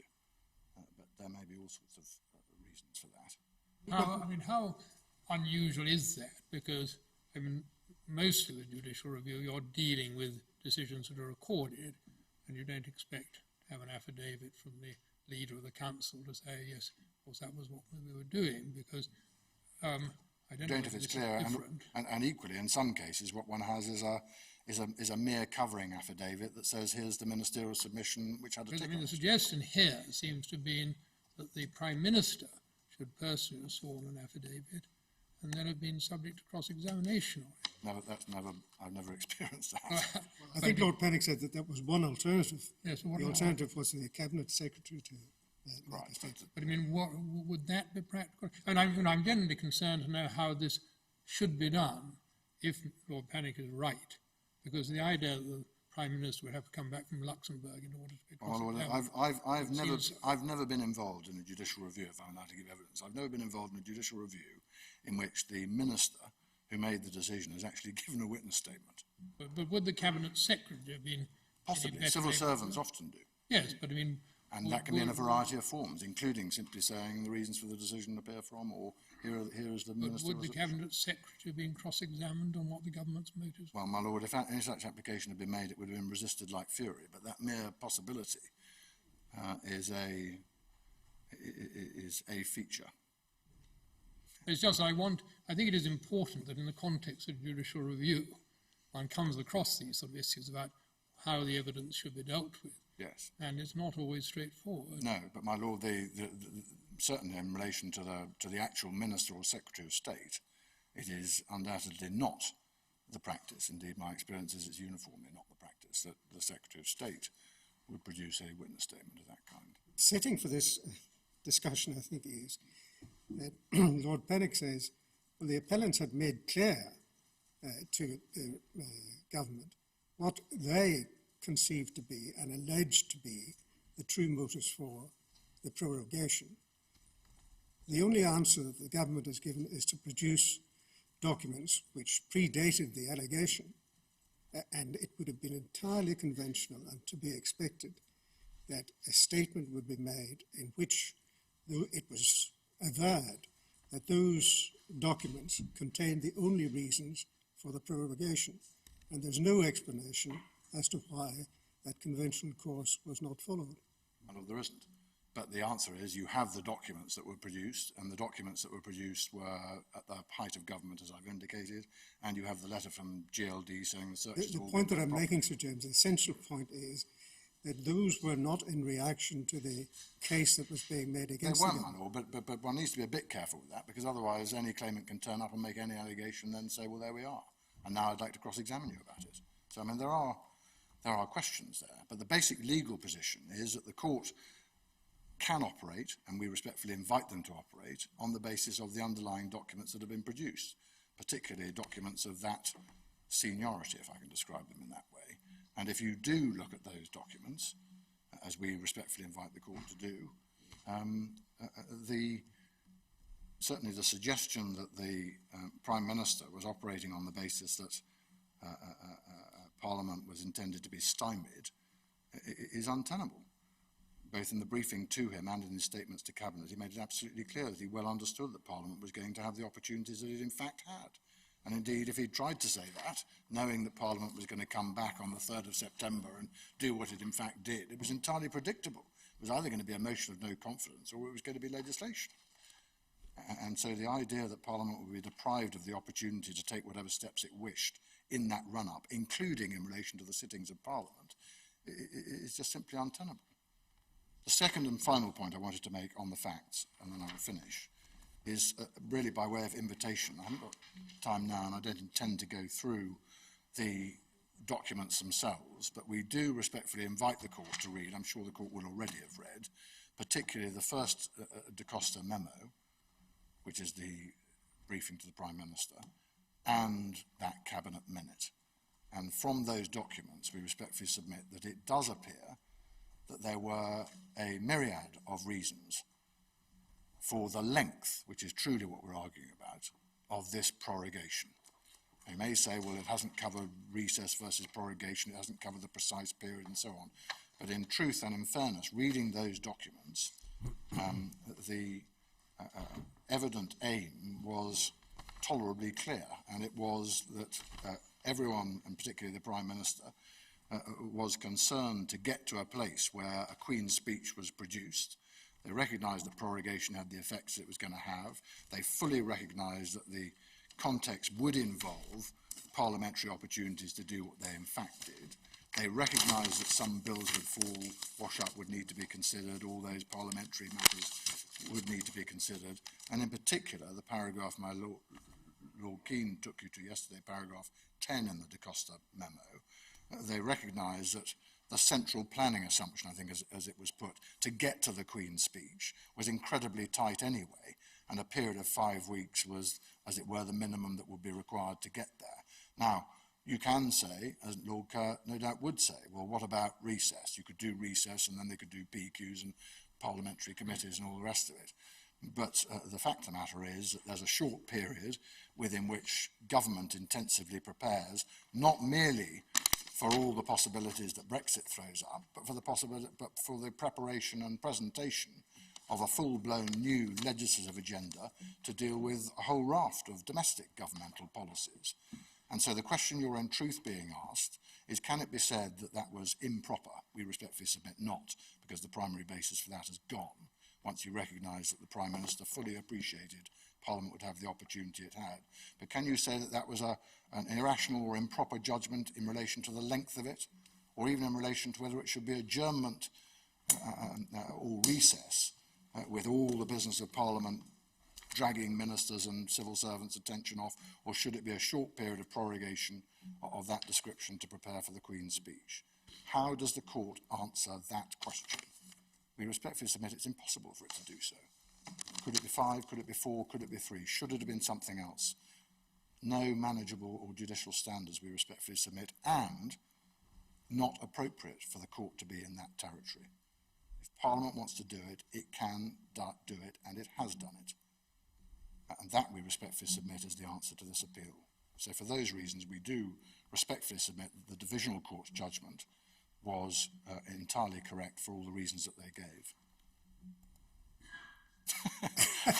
I'm going to write that down, Sir James. I should have said that at the beginning and just sat down, maybe. No. Sir James was looking at me because I thought you hadn't finished. He knew that I couldn't be tempted. I couldn't be tempted to another question. Is it accepted that there was a political advantage to the government in having a prorogation period of 5 weeks? There was a political advantage to the government. In fact, I'm not sure I can answer that question. Well, in fact, it means that during whatever period, be it 7 days, as Lord Keane would have it, or be it a longer period if the decision to adjourn had been taken in combination with prorogation, it does mean that the period during which scrutiny of the government's actions, particularly, it is said, in this very critical period coming up to Brexit, is reduced. Now, can it be other than the case that that represents an advantage to the government, a political advantage to the government? Well, my Lord, there's political advantage to the government in having, as it were, a clear space. I can certainly accept that, and having a clear space when it isn't subject to the daily grind within which to prepare, not merely to do all the things that have to be done in relation to Brexit and the negotiations and all that, but also to prepare the Queen's speech. And you saw paragraph 10 in the De Costa memo. So well, to that extent... Your answer in summary is, well, it saves a lot of time when you could be devoting your resources elsewhere. But my question is a rather different one, and that is whether there is, if it be the case that scrutiny is rendered impossible, could that not be properly regarded as an advantage to the government? Well, I mean, I suppose it could be in theory, but... So the respondent's case here is that's a purely incidental benefit, not one that was sought. My Lord, that's, I mean, you read the memos and you read what was said to Cabinet and you make But your own that mind. depends upon us accepting that the memos are comprehensive of the reasons that the 5-week period was chosen. And that's why it may be argued that a statement, a contemporaneous statement, in reaction to the case made against you, might have been not Well, only valuable but in essential. fairness, I think the only case that was advanced about that was not that government was seeking a political advantage in having lack of scrutiny in that sense on the facts. The case that was factually advanced, based on the interviews to which Lord Pannick took you, was that he was trying to improve the position of the in negotiations with the EU, and that was in some way improper. And we certainly wouldn't accept that. But, my Lord, prorogation is what it is. You can certainly work on the assumption that everyone understood that prorogation had the effects that it has. But my respectful submission is, even if you were to conclude that some part of the motivation for the length of the prorogation, which is all that is attacked, was political advantage, that is not unlawful. And this is the territory in which you are being invited. You're being invited to judge different species of political advantage. Is one relevant? Is one proper? Is one improper? And for all the reasons I've given, we submit that isn't an appropriate place for the court to be. One day, my Lord, I will persuade you of something. perhaps not yet. Can I ask you one or two questions about relief? Yes. My Lord, just before you do, can I say, I mean, it'd be very helpful to have the questions, but can I say that what we are proposing to do on relief, and I've discussed this with Lord Keane, we think it's quite important that we should have something very short in writing on relief. Not least because there's an issue, it appears, or a potential issue about proceedings in Parliament. There are the various stages to prorogation that you know about. There is to be borne in mind the question as to, and it goes to a question my Lord Kerr was asking yesterday, the question as to quite what the reasoning of the court would be in the event of a finding that this was justiciable and unlawful. Normally in public law, as you know, the position is that unless the reasoning of the court leaves open only one lawful answer, the matter goes back for reconsideration. It doesn't formally have to be remitted. It doesn't terribly matter whether the thing is declared void or isn't declared void. There's a great big intellectual debate about that, which you're well aware of. But that doesn't really touch that. The decision maker can retake on a lawful basis if that remains open. So lots may depend upon the precise reasoning of the court as to the options that are available. And that may engage questions as to whether or not, even in the event of a finding of unlawfulness, it would be appropriate to do more than make our submission. Ultimately, I suspect is going to be what it has been to date, which is declaration and no more. But to do more than that and then to let the thing sort itself out. But there are issues of some complication, and we thought it might be appropriate to put something brief down in writing, if that's not too inconvenient. Well, it will be entirely inconvenient if you don't do it by the end of tomorrow. Well, my lady, we're planning. We have been planning to do it overnight. Well, overnight would be even better. Good. Thank you. And the declaration, as I understood Lord Keane yesterday, would be to the effect not only that the advice was unlawful, but also that the prorogation was unlawful. Well, we'll have to, may I think about that? May I take that under advisement, as it were? Well, the Order in Council. Yes. Well, Yes, but there is, as you're aware, another stage, which is that there was a... Oh, we know about that. Yes, I know you do. We know what you're proposing to say about that. Yeah. But, probably Lord Panic will have something to say about it too. it struck me that relief is potentially a very difficult question. Yes. So any help you can give us will be gratefully received. We shall try.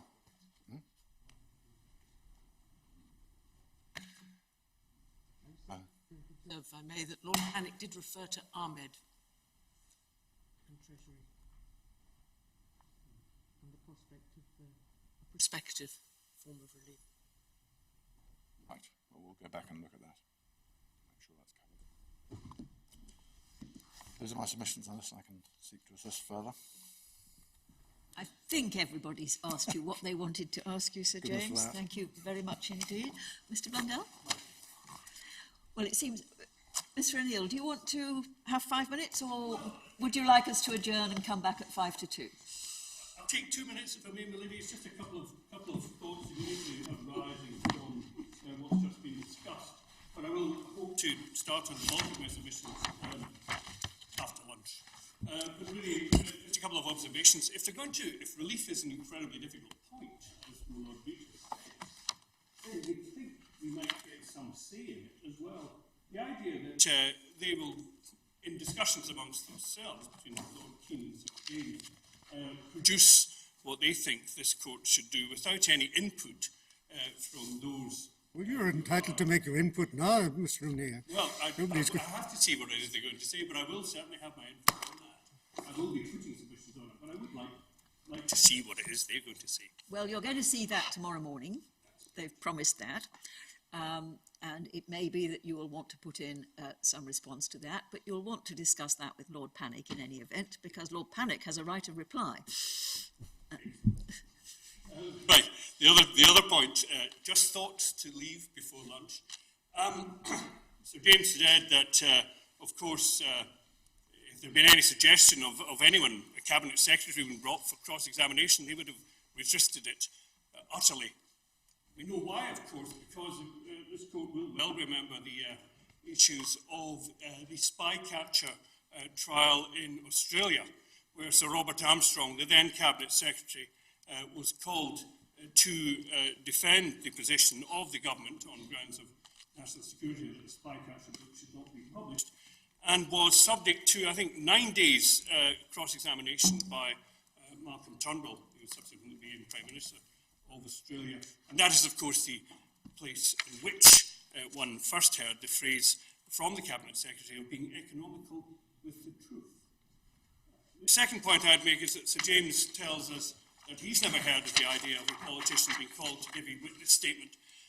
Well, maybe Scotland is another country and we do things differently there, but I have at least experience of witness statements being required in a case about slopping out from the then Deputy First Minister, who had said that government is about making choices, and we've decided to move money allocated for slopping out to other purposes. That was Jim Wallace, MSP.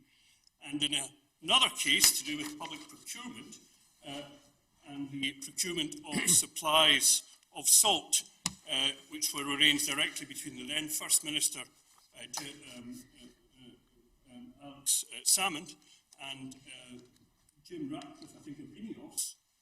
Again, the issue arose, and again, the issue of a witness statement came up. When it comes to personal decisions, decisions taken by, in this case, the Prime Minister, in his own handwriting, the notorious yearly SWOT memo, which we'll be going on to, he's the one that makes the decisions. He's the one who's accountable. He's the one who needs to bring a witness statement and expose himself to the requirements of speaking under oath the truth, the whole truth, and nothing but it. Well, I'll go on about that. Very well, thank you, Mr. O'Neill. We will adjourn now and look forward at 2 o'clock. I think you've got us to 2 o'clock.